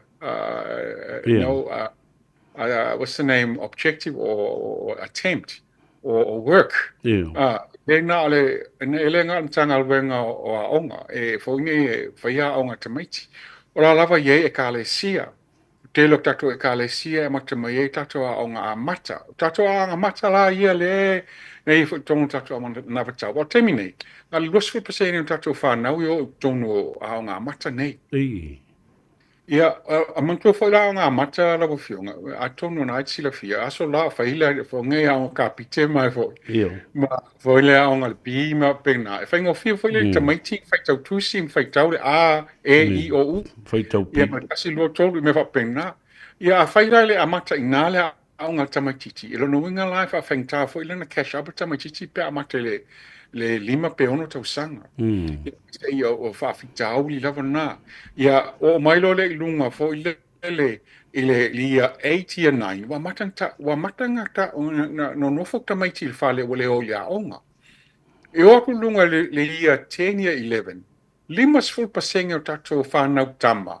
Wa leo o lunga tūlanga lea. Wa pāu e sei lalo I. Ia o isi o whapea mai fo ilele a mea nofo fo le so swani a inga. Wa le inisi a inga, wa usangi a inga. Le se tausia mātua. Mea uma reasons mo whapea nā. Ia fo nei, wa matua fo ia o ngai Samoa e free. E fo nei le se tupe e tongia. No inga mo ia la ye tupe fo ngai e sao fo ia a onga me whapea nā. Io komiti foi lele ma a onga e au tupe whapena. Io isi a tupe whapena e 50 pese lautala ile fonge ile term. Ai a foi. Me foi nga se taku vava ai e pe whawhena e dressle na mea. Ai a foi. A ono le lunga la, e taunga whamalo sia la, le streamline o tamaiti lalo ia 80 and 90. Te tauna fo ina faintatu tanga luenga, taunga sila toa. Pe fa fela, wa yel fa nau vo lele. Ele fia, ele le lato ingilisi matematika me fa pena fo lele o ai academics. Fo lele university ma degree levels me fa pena. Te la sto fa nau ma na fo lele o ka muta. Apprentice. Yo, apprenticeships. Apprenticeships. Yo voilele TVET, fonge technical education and vocational training. Vanga ana tauta na intakto wa onga fa pena fo ilele tu solo tono tato tunu. E mfaina o le fio lo tamaiti la onga la le a o la isim ta po voilele science. E mfaina vai fo fa na la le e foi nei ele fa pe o vai ele ai technical skills. Yo ese lacto malo si anga. Ese o malacto malo losi e fai ka muta e tal sa mala. Yo lacto malo si anga na ese malo si anga lisi fa na yo lunga li university. Malo. Ya pe ila o menga taunga to vava ai le ai. A tau lavang fa ali le pea o onga fonga e fa ya onga le quality of lacto continuous professional development. E tamo fai e fo lele nai foi na le leia o nga te maiti ia lift tailta to literacy ma le numeracy ma lo fa ta ua tele le bele wa o iai ia lau saudanga ma tamo fai to identify earlier ia lo ita maiti ia academics in fauna to become academics a oisi ai I meo le tūlanga o whaongai no lato skills wole whaongai limba ma mea whapena. Yo sa o le lei lava. E al whanau e whapena. Ia malesi la mea lau fionga e a foi. Le ngata la I tūla ia, o le foi e ma whawhau lava ai. Ia whaale le ia uma ia onga taitasi. Ai meisea la o le ngā luenga fo I lele tātou I tūmalo, tātou district development grants, whono whaavai. E mwhai soangi e tātou whono whaavai le tūlea, wa e mwhai fo ina improved ang tātou libraries I tōnu I tūmalo taitasi. Madila. Ia I moa tusi ta mai te whai tau, ia malesi mea, tau mana I fo pa iengi study hubs. E fo ale whai a study hub every district, tau I study hub every second or third district. Ia o ta mai te fo lele. Ye le internet, ye umame whapena, ye computers, yo e whai lako mea onga, fo le le onga lea, ai o whai a onga ia. Me se lakta mi ti fo le bola tata I le. E suenga mo lato. Yo e mo suenga, fo le lo sala sime whapena. Ai mai se tāua tele learning centers, bo study hubs. Study hubs na. E ai meo, oni whai a onga e ava noa. Fōlele as tutors e lato te supervising ia le tele o ia no whanga e whātino ia onga ia tamait. Lau whionga, e le whawhita uli o le solo ese ma whaititia peo le whainu mera a whai a onga I tolo al tātu o te loo. O le ase a wale ma whaiuna whasosoani ai. E pei o le iau se paketi whaapitoa ina ia si tia tutongi wa tasile na whawhita uli o le si tango tutongi o le o nai whaia onga po nisi fōi incentives po ni alauni po ni mea whapena. E whasosoani e tau fio fia ai I whaia onga I le tātou watunu. Whaafitai lawa mo le whaafisili lea e sa o lea saunoanga a tono tutongi e mawhaina wha lea pēr tongi e whai a onga. Ia e pene sila fia e ei lava tato processes vo ilele e taunga ui ai. O oil pisa si o la tona e whaine e wha e whaunga e wha tapula a mai e whaine e tutongi o tangta uma lava le o public servants. Ale ma o ia e lewe a whaila ma whai a onga i le tū lea. Ai ma whai lava na whaingi special allowances vo ilele e ma whainga retain ai ia whai a onga le lei. I a onga I tua. Wa pese I lava o a onga I tua, vo I lele o lea a fo e whale tonu. Lesi mea, ia a onga fo I lele o to la iti ar whanau I ai. O I a onga pena to onus fu tamaiti, pese lau tamaiti. O whapea fo I lele pole mea, e mwhainga merchi isi a onga nei. Whainga merchi a onga nei, ia wa onga nei, ia lono winga lai to la iti, whai a onga I ai. Merch nisi o a onga nei, a onga ma whai to te lelo la whai a onga ma whai a onga al whanau. Ai, sa lea sa unuanga, se I wawai e le whainga o le pem whawhena whai se a fo I si tanga o whongia tunga whai a onga. Ia ma fo I mangtua fo I la, I tawantalo no pisa si, ia ma tato a fo tribunal fo I le lewa, ia tongi o tanga whainga o engal malo, o whainga umana, will have a say. Ai se, tatia mai se ia fo I. Ole a la pasia tato paketi vai asole. A tonu mo mai fo na se lengi la le so toni fo mtanga wenga. La se a wale fai e ona fa malo sia tato tu pulanga televau lela o ese mai ma high school a la nga ia nga il colisio o fai a onga. Mai jamla tu tauna to fa malo sia the teachers training college in a patino level specific level dedication to the teachers e koleni ai ma o uina ai ina e o mai lava wa ia yo lato to mai e faia ma o ma faia onga ia o uina al whanau. After mang to voila teachers training college lawa tono to University of Samoa. O la ala faculty of education. Ia tele ia faia onga for mai voila le PhDs la faia onga tono na. Ia to tele foi la fana o lai fai la to Bachelor of Arts and Bachelor of Science o fana lana e uma la to degrees na no foi le fai a onga ele ngata la vai o fana la onga to the Faculty of Education. I say for fana le fai le a onga le Faculty of Science and Faculty of Arts. E ma fai foi no uma la to degrees le mo la to ngalwenga specifically I mo topics na no le fai a onga. E foi la preaching course foi le improve la to actual skills me tau whai a onga. Saulo mai. Ia, to te lea la whanau lai e o iai I nai le Faculty of Education. E ne whaingo tali aru te minepe to fia lea fo ia tato graduates mai nai lea fo the Faculty of Education. Ia, te mantua fo I la, ia, e te lea training. Ia, to te lea fo I nisi for one reason or another, ele continue o ile profession. O ile migrate.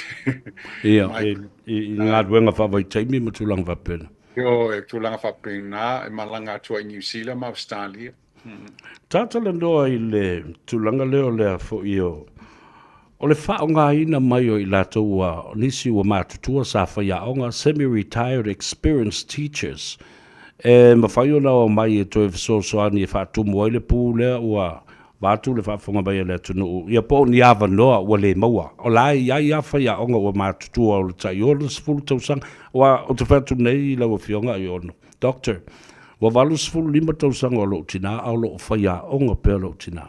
O lo o au ngā lava whaia ia wasenga le ngata. O la o ale o le institution le na le kalesia na lo iai tono le university la NUS o lo tina le na lo fafoina ma fatotia ia le vasenga le na ia ma fai to ia lui pesenga ma fai le ingilisi ma fai atu isi numero ma isi mata upu la so tonunga ia le vaenga sa le sa noanga to telo tato o tato whaiaonga mātutua e ma whainga tō mai umala e whaiaonga. Pese I whoilal mato na tauna. Nā lira. Tato whaunge o whapea whoilele retirements. Whoilele starts at 65. o nā mo wai fo le pension o no tal tu nunga fo nei ale malo e fo nei ma fai lava wa terminate o le lima su lima le ngata ia le fo le ili tai ai le fenga nei a le o mako ku nunga le ono su le o ku nunga le malo le ono su lima no winga lai ma fai na continue pe lava ia inga venga fai a onga nei a o ma fo le ono su lima a lai ma lo si lava ma o mai le medical certificate la fai a onga lai le me o ma lai fai fenga continue pe lava lan fai a onga ngā makua, they're worth their weight in gold. The experience, e makua se lau pasene. Nā lo whātai.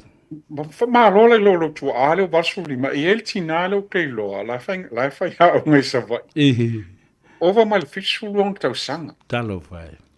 Yo, o te lola wai hilonga e langa tama inga Australia le masani an sau masa si mai son tina le whai hao ngala wai nei Samoa. Pangalo na whafotina. Tā ua tele. Tā ua tele le toi whao ngā mai, ai mai se o lai le leo lātou mafo whau.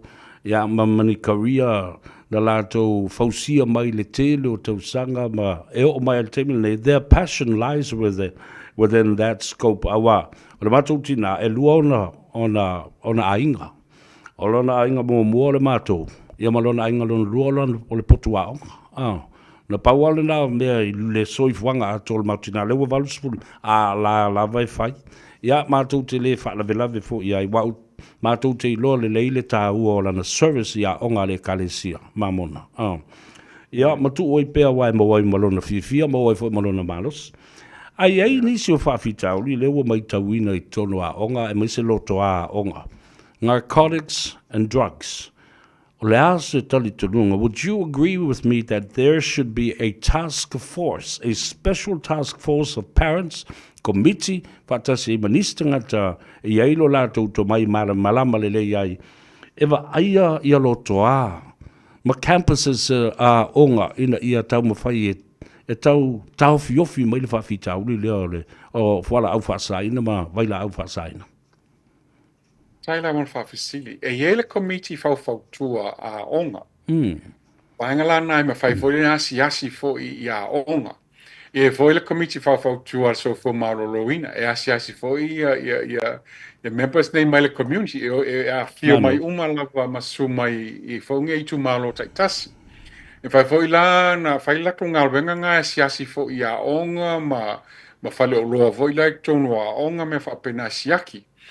Ai mangtua fo ye fo tato PTA tato Parents Teachers Associations lo ye fo tong na ai ye fo ile e fo ia committee fo le a pole nu ma li fo le lo alo e fo ine e fo la to a malo si anga ile tu le o la to fo la na ya si fo ya onga ma va ai po o nga solo lenga venga onga sa le sound wrong. Se me foi le me faina foi toi fautua e me toi fa malu si ai e committee uma nei.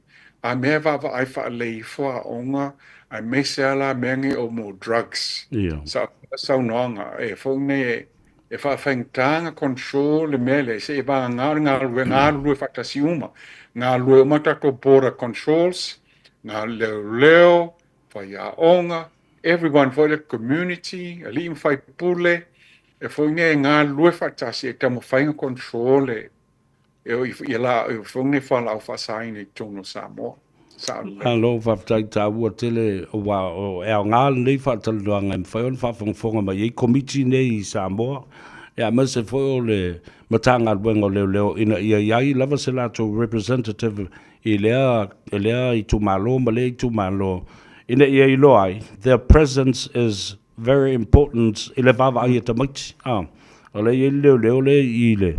ile committee there. Ai wa tonu mai lava.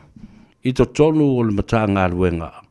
Molu o whelua i foi o se tasi foi o paanga tō tino le o fionga.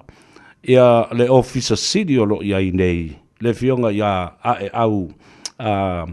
Olona winga. E tai tutusa le leia o lua lau lua whaato whala inga. Ona le tele le lua vāmale, ma le whionga ia e au o lea se talai I lau lua mawhtanga, ia manai moe mitinga. Some goals and outcomes to be achieved in the end of the 5 years. Tai lava mo le whafsili lea. Ia, o mon ma fono, ma te fono I vai asa umalava ma le matu CEO. Ma diele. Ua ma le mista langolango. Ia, ia foi amta upe la ngai fontanga ia foi ia amta upe mai foi fontanga ia. O ma foi la na fatala no ia foi ia plans. E la 12-month plan, ma la 5-year plan. Ia, ala wa watu foi ia le foi nei le foi le polisi. Ia al fa pe mai la o nisum ta o pumbo blanga e ma o lawa mata o nga lue foi ia le mtanga wenga. Winga lawa mga address isi issues. I like to face mako fono voile mtanga wenga. Tal no ati la le fongle is a strategy la le. Amang to foila. Al takto road map or takto plan strategic plan for the education sector. Well lesi lima tau sanga le what tati nei. Ya pela guiding road nga atato voile le tong education sector. Lela vea foi male SQA, the Samoa Qualifications Authority, male National University of Samoa. Ai foi lela va ai tuto inisi au wala. En faing fa le ati pele fonge ya o ngai tonu Samoa. E sao noanga ai mate fono lava ma au. I fonge ya foi. Pese I voile le na foi pa inga sa au na foi il polisi foi nei le ia fionga ia seula a minsta mai na vai taimi na pa inga ia se foi la relationship foi le what people seula la croia is kind of I won't say laid back but is more conservative or perhaps conservative in his way. If ne tati umame ia ngalwenga fai for policy ia ula troia pe more for lele active proactive hands on. I don't want to micromanage anything but rather for lele I want to make sure that I'm at the helm of the ship to make sure that we're heading the right way. Malo fantastic. Pesil muri ono te loe te tutuangia fo I nisi fo I o val aunga fa minsta ia misi fo isi vaenga e ta o ni fa la puputonga e te iai te tonu. Ai ele fa malusia o le va o le aonga ma matua ina ia fai e matua lo lato tiute e o ile ami o le tamaititi. The disciplinary part of that for the child o le ngā luenga le whaia onga ina ia o uina le mawhau ma le tomai o le tomaititi. Ai le ngata fo I lea, o le tūlanga o le pū lea le lei wā o lea na baita uina I le vātu le ia se misa te le lewa sa whaatido I le universite ma le papa I ngala. A lea se au wala e mawhaia I ona ngā lulu e whaatasi na ia whaatu mawina le ngata o mātua mlo lātu tiute, whaia onga, wasenga o whaia onga, ia male wā o isi a onga I isi a onga ina ia tau fia ai ia le tūlanga leo o le whaamisa o tamaiti le onga. Paftai mo le fisili lea a tonu e whaunei e tāua tele. O nā leo te loa I nai I Japan. O nei o onga tamaiti voilele for the first 5 years of life. E leini vasenga. E leini suenga. Ai a fo lele ai o civility o respect all those values fo lele e o ina I tamaiti e fo nei o mai ala tamaiti fo lele Japanese students e mapua whaaloalo e le whaala pisi ma wapena to tato whanau a kutongo universite na vai timi e fo nei e whaala pisi e fo nei e fo nei whaaleanga properties ale universite ma malo e funei e whanono ai le mawhauwhau o whapea o amio le a tonu sa tawana o mai foi le whawhaingta tele tue ngau la amio le o ununga l'investe sa mata ku voi le lalo ai saula saunoanga o fongi o mi o tamaiti a tonu ngalweng o mana matua le nuu le kalesia e whainga wenga i le wala lea. Ai e te tau whainga ku wawai tātou ta stato curriculum fo i lele. Mari. E wawa o a mea lai le leina whaisi atu nuu. E whaale le e fo tātou curriculum e tonu fo i lele e kam whai ai. Ona o la le mele o civility fo i lele ma respect for one's because I whapea fo nge e whaaloalo i mātua. Ai taulanga extend la le mele na whaaloalo i stangata, whaaloalo I properties and malo, whaaloalo I stangata o nuu, ma isi a onga. Me uma whapena, e tauna extend la le principle na, e fo ilele to include everyone. Yeah. So, let's sound on. Pele, ole melna le fatu ne lono winga ole civility na e tauna lua ngia fatasi ma le morality. Ina ia ta ua ia le vānu nofo ma le vā le lei. E a le upu o le whaonga le tātou o tunu o le vā. O le vā le lei. O e nae tu punga mai ai mea o ma wha ma ite ai mea le lei. E wha alo malo fo e ma sui la mi o le tangata. Sao noanga. Sao le lei o mea nai taung tātou ngā lua I ai e mātua ia whapea ia I le nuu ka le sia ia maonga. Mari ia lava. Ia, laua fionga I le Leitman staff after tiri lava molo taimi wa whaavanoa. Mo le taimi mua ia, e lunga le Radio Samoa, e le fau ia ta ua sa tata le no whaafia fau I le taimi o avea o minsta o le whalemai. O le purusiri o le whalemai. Ia, lea o laua e se e mai I le tūlanga fau I e siri ona e fia ma o se whaamrianga fau I se wala aunga whaapitoa mo oe o le veo le minsta o a onga. O vatul nei taimi, ma moli e le whaafitai fo I le tunu, ua mese lo I tū malo, malana tāpua inga mai, ia a o tā whaasoa fo I a wā le whaafonga tāpua I le tunu. Ia whaafitai lava mo le avanoa, ia a whaafitai moli atu le whaafitai, e le whaalongo anga fo I a whaalongo mai le tū malo, e whaasto uta. Ia, le maru lava le ia satuala, la inga whaalangilang, ia whaapea le susua le tawhio le saa I uno, ia a fio fo I la inga sa le au pepe. Ia, o ia fo I sua le maupu o nā whanua, ia whaapea nā fo I le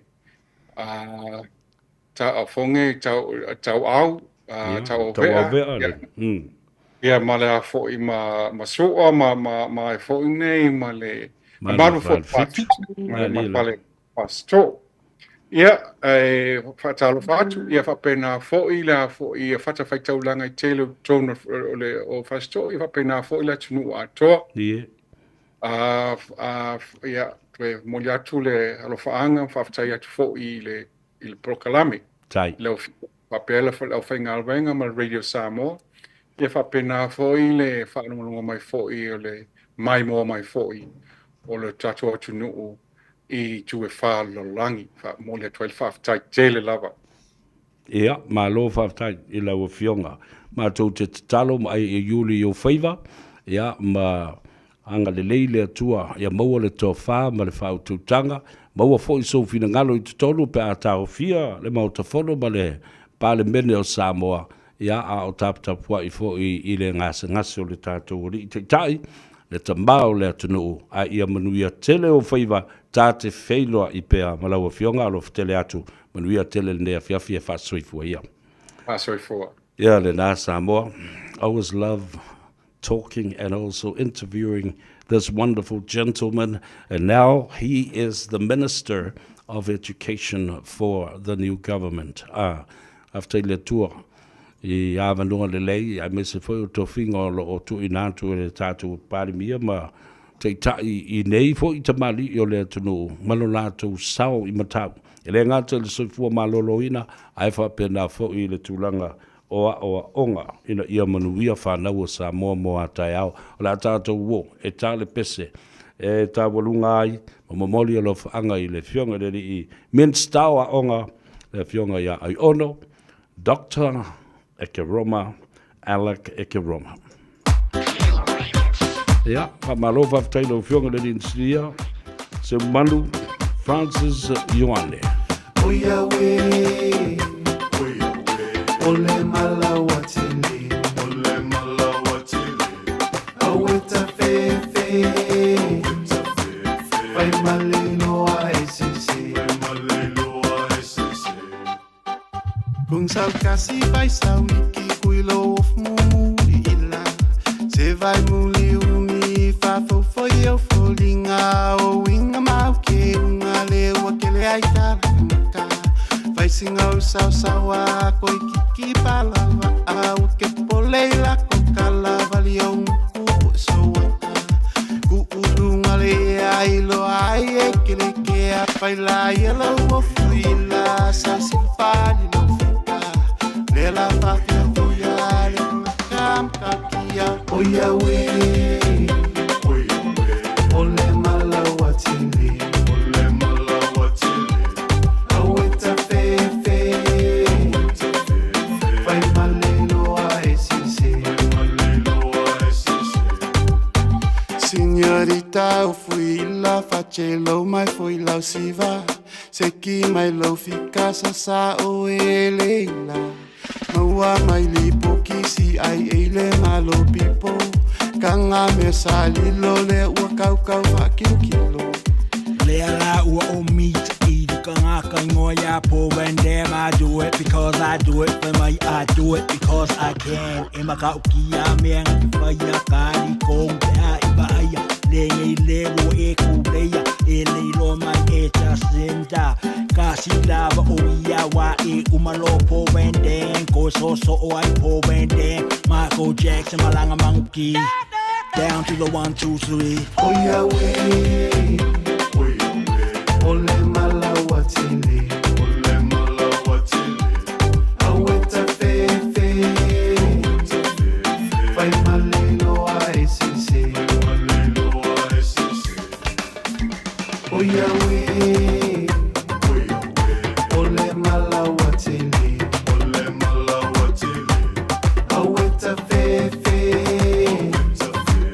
fai malelo a esisi oh yeah we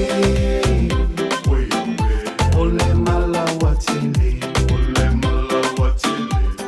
aweta fefe fai malelo a esisi 24 hours a day, 7 days a week. Radio Samoa streaming live on www.radiosamoa.co.nz.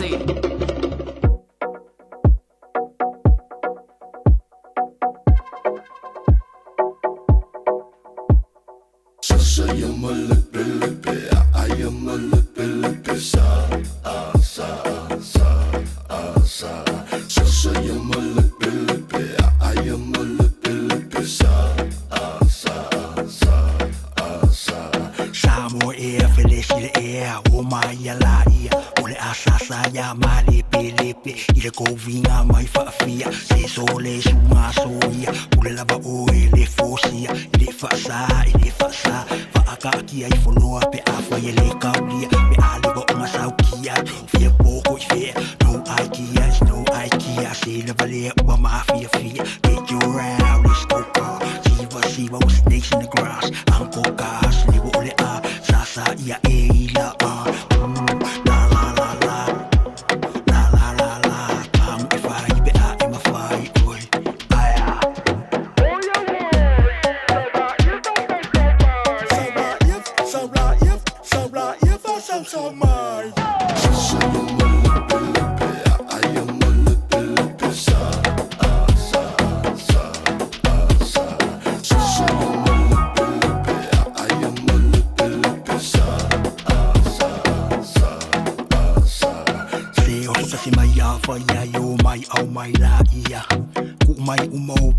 nga fa pe ma me ki nga o e amoinga ku mai sei o se a pe nga ma fai le mo ku sia se ku mai sei yo ka uri ma yai ma ku wa ka le pe sa ya ma le pe ai mai mo mai la fa fu i le ngai fo ki a po pe wa o vale ai wa yo ma wa ngai kau fwe ai le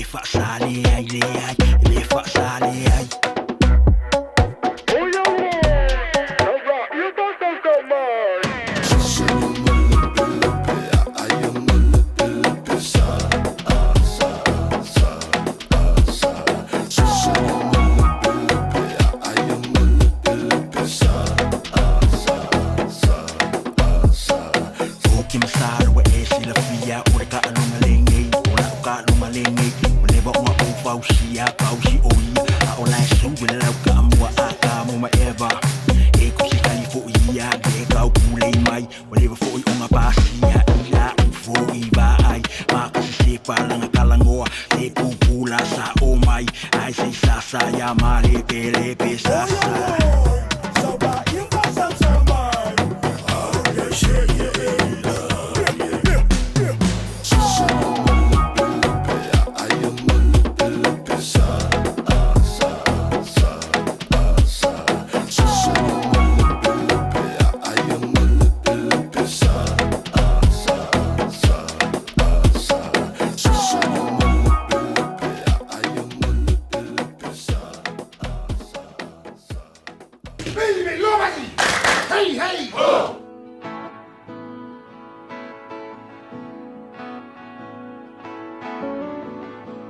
La upelea por fe.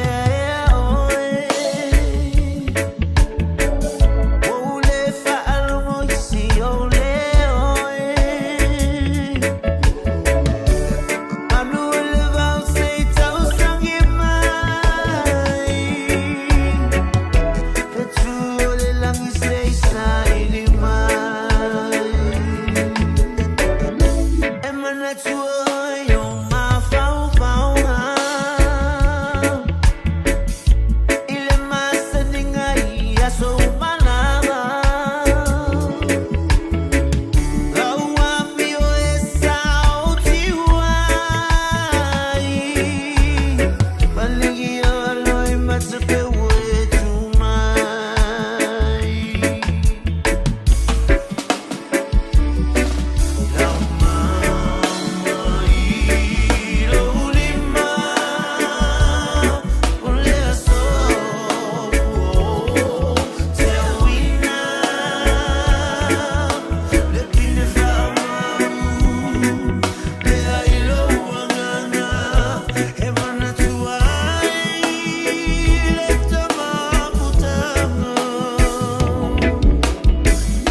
Zato te mana na o umalawa ia sa ole whainga o loa tau whaonga. Ia mana tua, tau whaonga o loa umatasi, lua malilima e puipui ai le tātou pāneta. Whaonga sa o loa tau whaonga. O le nā wai o lima, sa Eliane I Auckland Council Recyclables, Tāmaki, Tūriki, All Together, Auckland.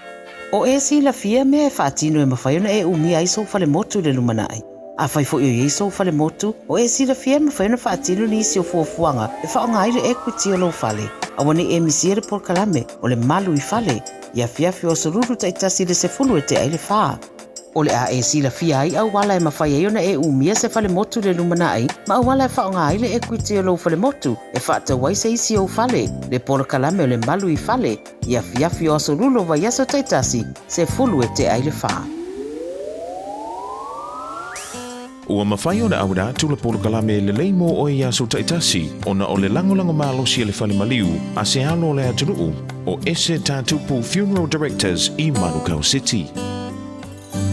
O le ese tātupu Funeral Directors o se whale maliu Samoa, o le tali foilea o taimi whengata, ona o le malanga al maliu maleoti, e mawhai foi ona latu awina atu ma awina mai tino maliu o e pele, mai so o se atu nuo lalolangi. Wala auno le ese tātupu Funeral Directors I le lua ono lua toru fitu lua ono lua toru fitu pea fiuane ele se fulu manebalu Norman Spencer Drive, Manukau City.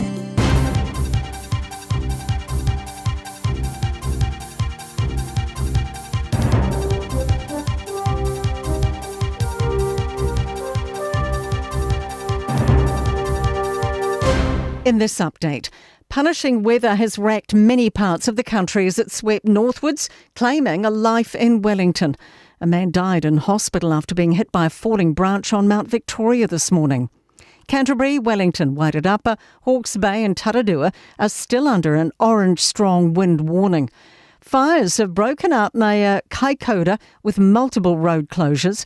There's also a fire in Parangaho in central Hawke's Bay, exacerbated by the gusty gales. About 8,000 properties in Wellington, Wairarapa and Hawke's Bay don't have power.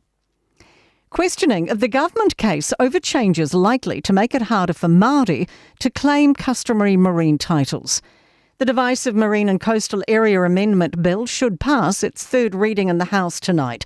The government claims it'll restore the legislation to its original intent. Former Attorney General Chris Finlayson originally introduced the Act and rejects that. He says the government's playing with words. If they want to do that, well, of course, Parliament's sovereign, but why don't they come out and say it instead of indulging in this myth? Cross-party support for law to ensure young people's safety. Parliament's passed the third reading of a bill, formally responding to recommendations from the Royal Commission of Inquiry into Abuse in Care. It expands restrictions on people with certain convictions working with children and improves public agency record keeping. Minister for Children Karen Shaw says people who fought for years are being heard. These bits that are within this piece of legislation are meaningful changes that can be done right now to make a real difference in young people's lives. And a 72-year-old man's been arrested over alleged historic sexual assault at Auckland's Dilworth School. He's been charged with 3 counts of indecency with a boy aged 12 to 16.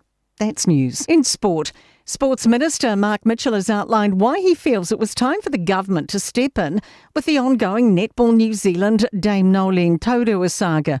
The sideline Silver Ferns coach and the national body remain at an impasse concerning issues with the high-performance environment. Everyone involved loves netball, but the fact of the matter is this is not good for netball. It's one of our iconic games and so many people participate and enjoy the sport.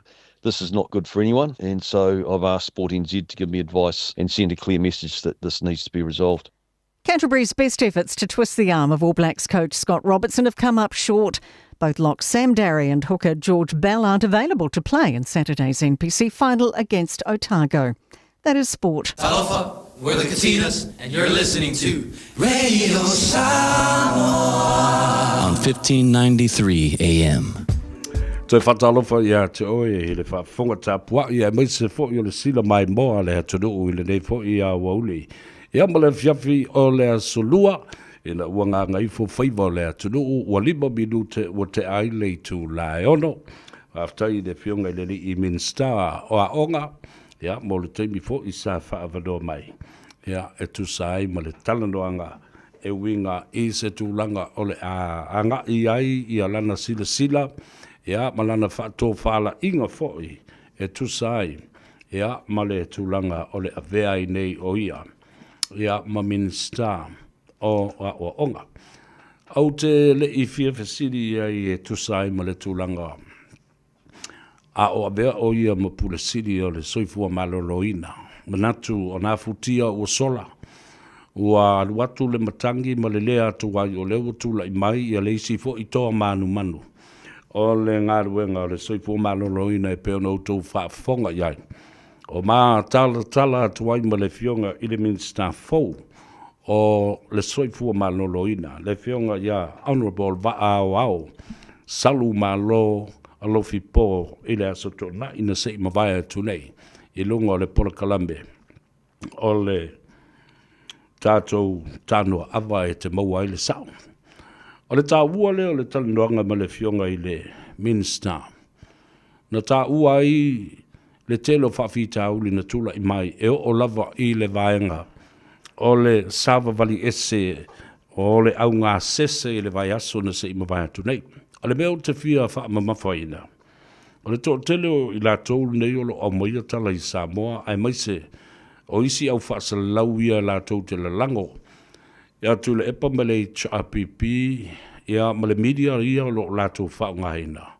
Lo whano noanga i le tūlanga i tingao na whaalongo atu wa uma o na tali mai le minsta ma whaululunga o le matanga luenga.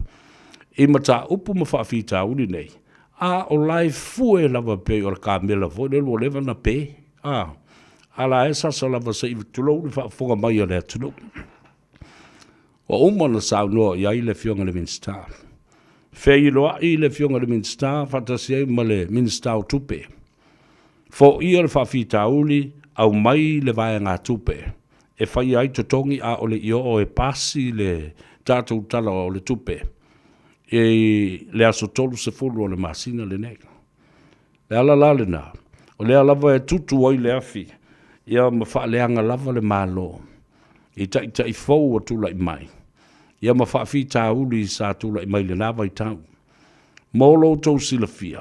Nā wa umana ofa ia. Tumatali mai le fionga le minsta. Lua afe lua sifuru maritasi no wa sui le malo. E le i tani aina e tui le epa. Ma le HRPP. Ma o le ala fo i le nā. Nā lai lava o le umi o na toso loa le mata upu le fio ese mre pulenga. Lala lesi ngā yoinga le anga na whai. Amata lua na o tangata whai ngā ruenga na la tuwa aia le warehouse. Male mata ngā ruenga le soifua malolo ina. Mua wa uma le ono masina i le oka ina. Ni whala au ma vai la au ma mea te tau na masani ai le system sa whaonga. Aia, wa feita loa o sui le whai ngā malo. Whaleanga loa le system. Wa lewa na te tau or the 6 month supply that is left, you are about to order a brand new batch of medicine for the warehouse, the hospital's warehouse. Nāle mena whai. Whātuatua na i le tiute man matafa yo ia le tangata sa pule le warehouse mo i la tau sa tau na whai al ngā wenga le nā. Ma fua se a loto leanga, feita i le malo fau. A o ai la le safa i le belna. Safa le atunu. Ta mam tina mātutua. Oi uma ta oto. Ele matanga luenga le soifua malolo ina mawhale mai. Feoti tangata. Tata tauna face a criminal investigation or a face lato su enga whaapitoa. A commission of inquiry. Oi tangata iana ngā lua i le melea. Lalme o le whaia e o tau tiute. Au mai le lisi. Ma wha maumonga o tangata na mali liu le teimi lea ona ua le maua la tau whalau. Ta pē. Cameras ma me poe ata. Masini poe ai ata o tangata. Ai maua le lei. E o mai maloli ma ta avale le po. E sa tia ai, ma oso whai, le warehouse e tuu mai whalau. O ma ave, ngā oi, E o tau se sila e mena fai. Wha matala mai loa oma. Ele minister fau. Le fionga ia honorable wa awau. E i tangata na whale pui pui e au te loe le lava tangata na. Wa vai le winga le anga o tangata. Winga le anga o tangata. Toa ingalo ia i lātou. O i lātou o te pese atu ai lava. O tau o mau e le fulia o le ele. E tua ia te utou. Tai tai o malo fau e o mau mai pūlenga fau e o mau mai. A o tau. E wha lango atu i aile ngā ruenga. Nā lela o tau mimilo. O le tu mai le whainga malo tu le pa. Tau mimilo e whaloa whai mea māta ngā. Whai mea e tau valea ai. Le whainga malo fau. A le ala bere o toi tu. Po toi tu lai mai lava. Le malo fau e toi tau ave. Nanga ua maalama lama tangata i mea leanga sa whai. Ona ole na nau lava i le pule. Ma le paua ma le malo si anga. E control ai ma whaatonu tolu ma tau fiofi tangata. Awa ea ia te tau i e pisa i nei whemai la tu te vai. E tau te fiu e toi pisa. Ma toi fiu e whai nisi mea e whawhau. E le toi suia ai le unga o le panota. Ma mau le vā. Ua tū le malo, ua mae o na whaatau tō. Le fionga le ri panemia o malana kāpeneta. Ioi, mali e ia. Mali e ia tātou anga i luma. Pea no foi atu wan le la. O a umatu la fono. E mea manatu le panemia ma le whainga malo e tau na pasi wha le lei, teu, a uma mea nā. E eile taimi le la autou sila ai. E le toi tutu whaatasi maile tō telo i la tau o sui la e. Sao whawhai ma se e ai sui fau ma sui tuai. Ai mai se sui fau. O le a whao ngā i lava le whaatō whala inga le tangata la tau ia. E si e lona au matu la i a lango le malo.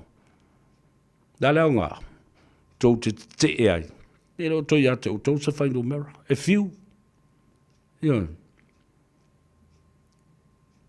Some of these individual members of parliament on the opposition side will use their common sense to either abstain or support a bill that will be passed in the House of Parliament, or a piece of legislation, or an amendment of an act.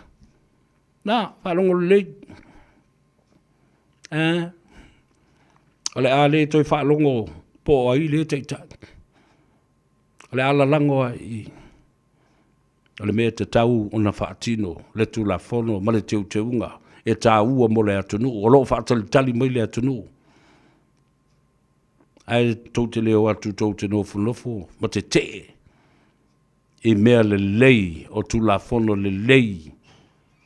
E whaatau tei ai, le sāfo lau o le atunu ina ia manuia. Tala whiwhia, ia, ua whapena fo i ona toi ave i tua le tangi a whasale anga numero tolu. Le fionga i le sunga le pali tele, li o ta eu ma se pau, ia manatu fo i na ia file mu manofo lei le tu malo, ia ma ua whapena ona whau i tua lana tangi. Whasanga i le tofa, ia namlo ulu, le sunga fo i le pali tele. Sami leonta. Talo fia le na. Ia, ai le oiloa. Ia le tulango lo iai. Ia le... Ia le mataupu a whale a lilitasi. Le fionga a tuiloma, whasanga ia toilupe, le minsta male sui parimia. Ia, whapena fo i le isi mata upu e peona iai ia sa whatatas. Ia male tulanga o le lui, ia pa o le morianga fo i a lea na whasanga i le fionga, ia anapu seve te i fui mono. Ia, te li o le na whamsidonga. Wa uma no atu le pulenga li me fai pule sa la to langoina le sunga ya le ana. Ma avatu fo la to tu o lalo ya le ana o mato nei le vanga o matai. O le pulenga ma malu li me fai pule sa langoina la o fionga i le li fai pule. Pe tai o lea o fai tofinga le malo. Ma ua manuia ai sa fata tas i le tofi o le minsta o puna o fa le natura fa pea fo i le siusio manga.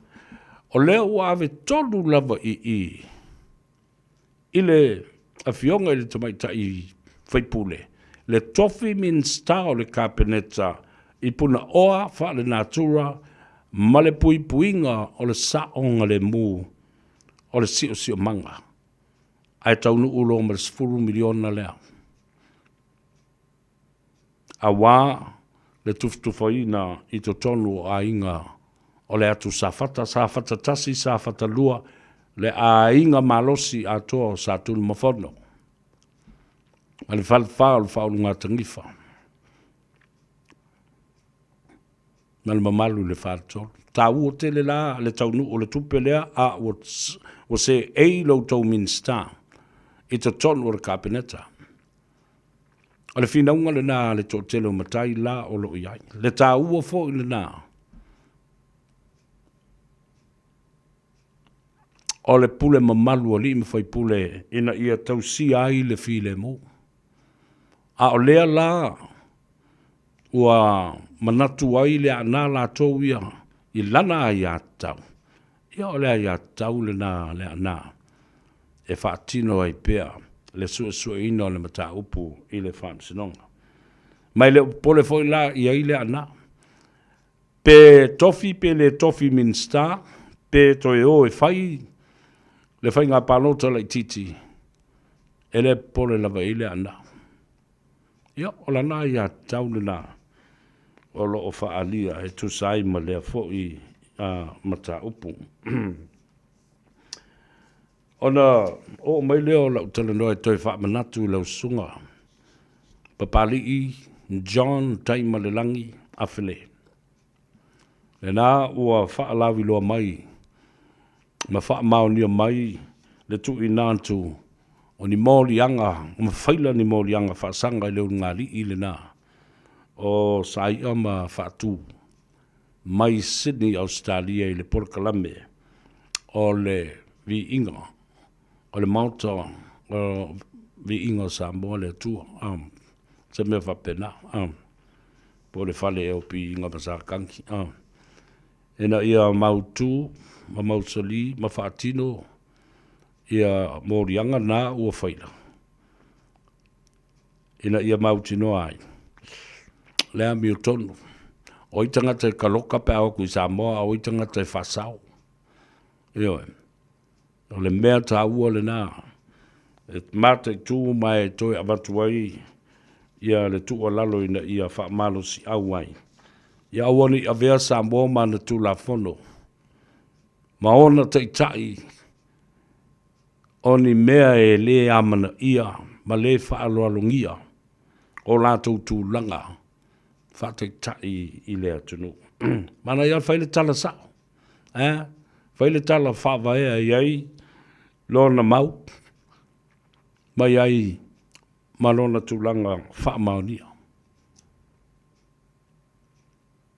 Patalo whai lunga le tātou api o wholinga, lea wha uto e anga i mai le tō tele, Angel Nathaniel, alo, whaaftaile mafuta mai, whaaftai mo le talanoanga ma le fionga e Minstown, o Aonga.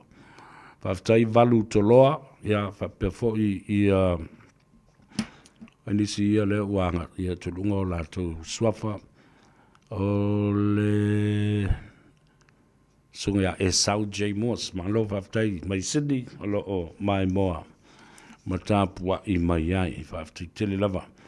O le ua 20 minute ua te aile i tū la.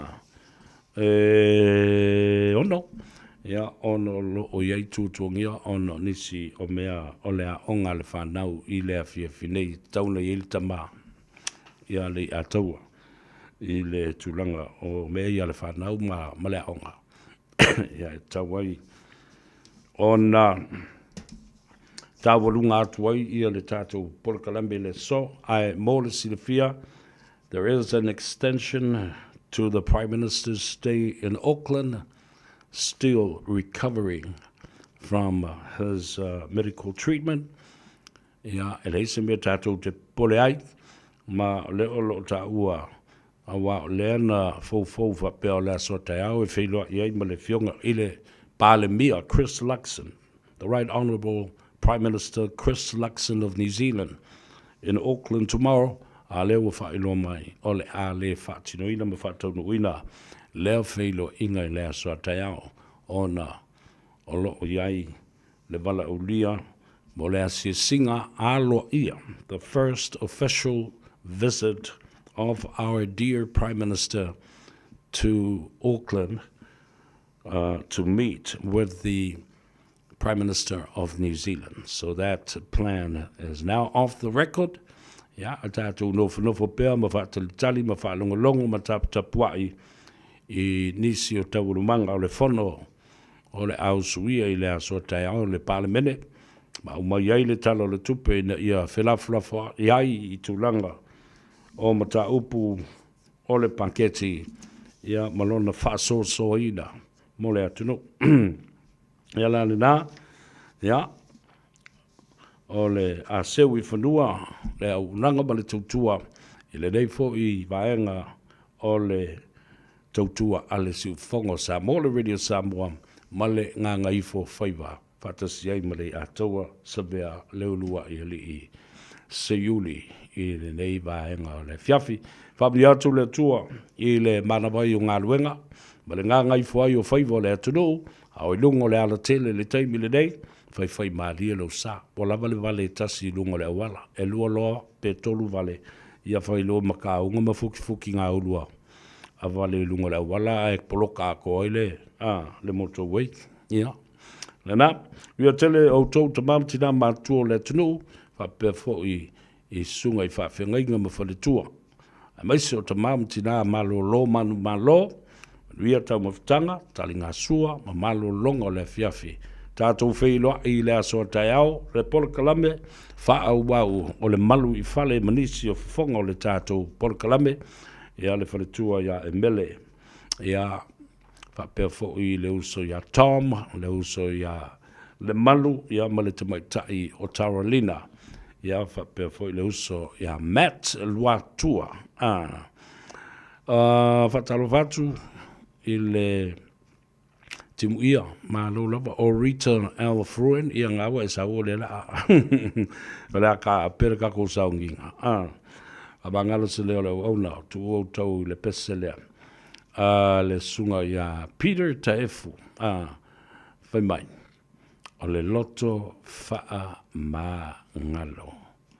Ia le na. Ia tele nei e fiafi. Lau tau auna le atau sa vea seiuli soifua ma ia manuia. Lofa tele mo oi, pa pena foi o le malu ia ma whanawhana tō whanga I lau fionga le li pāremia malo ngase ia pa pena foi le whatafa ia ai te nane foi le whaletua ia tupea le nofa halo ma le ai ngāri ia manuia foi le rei e fiafi ma malo longa le pōna nei I lau fionga I le I pāremia.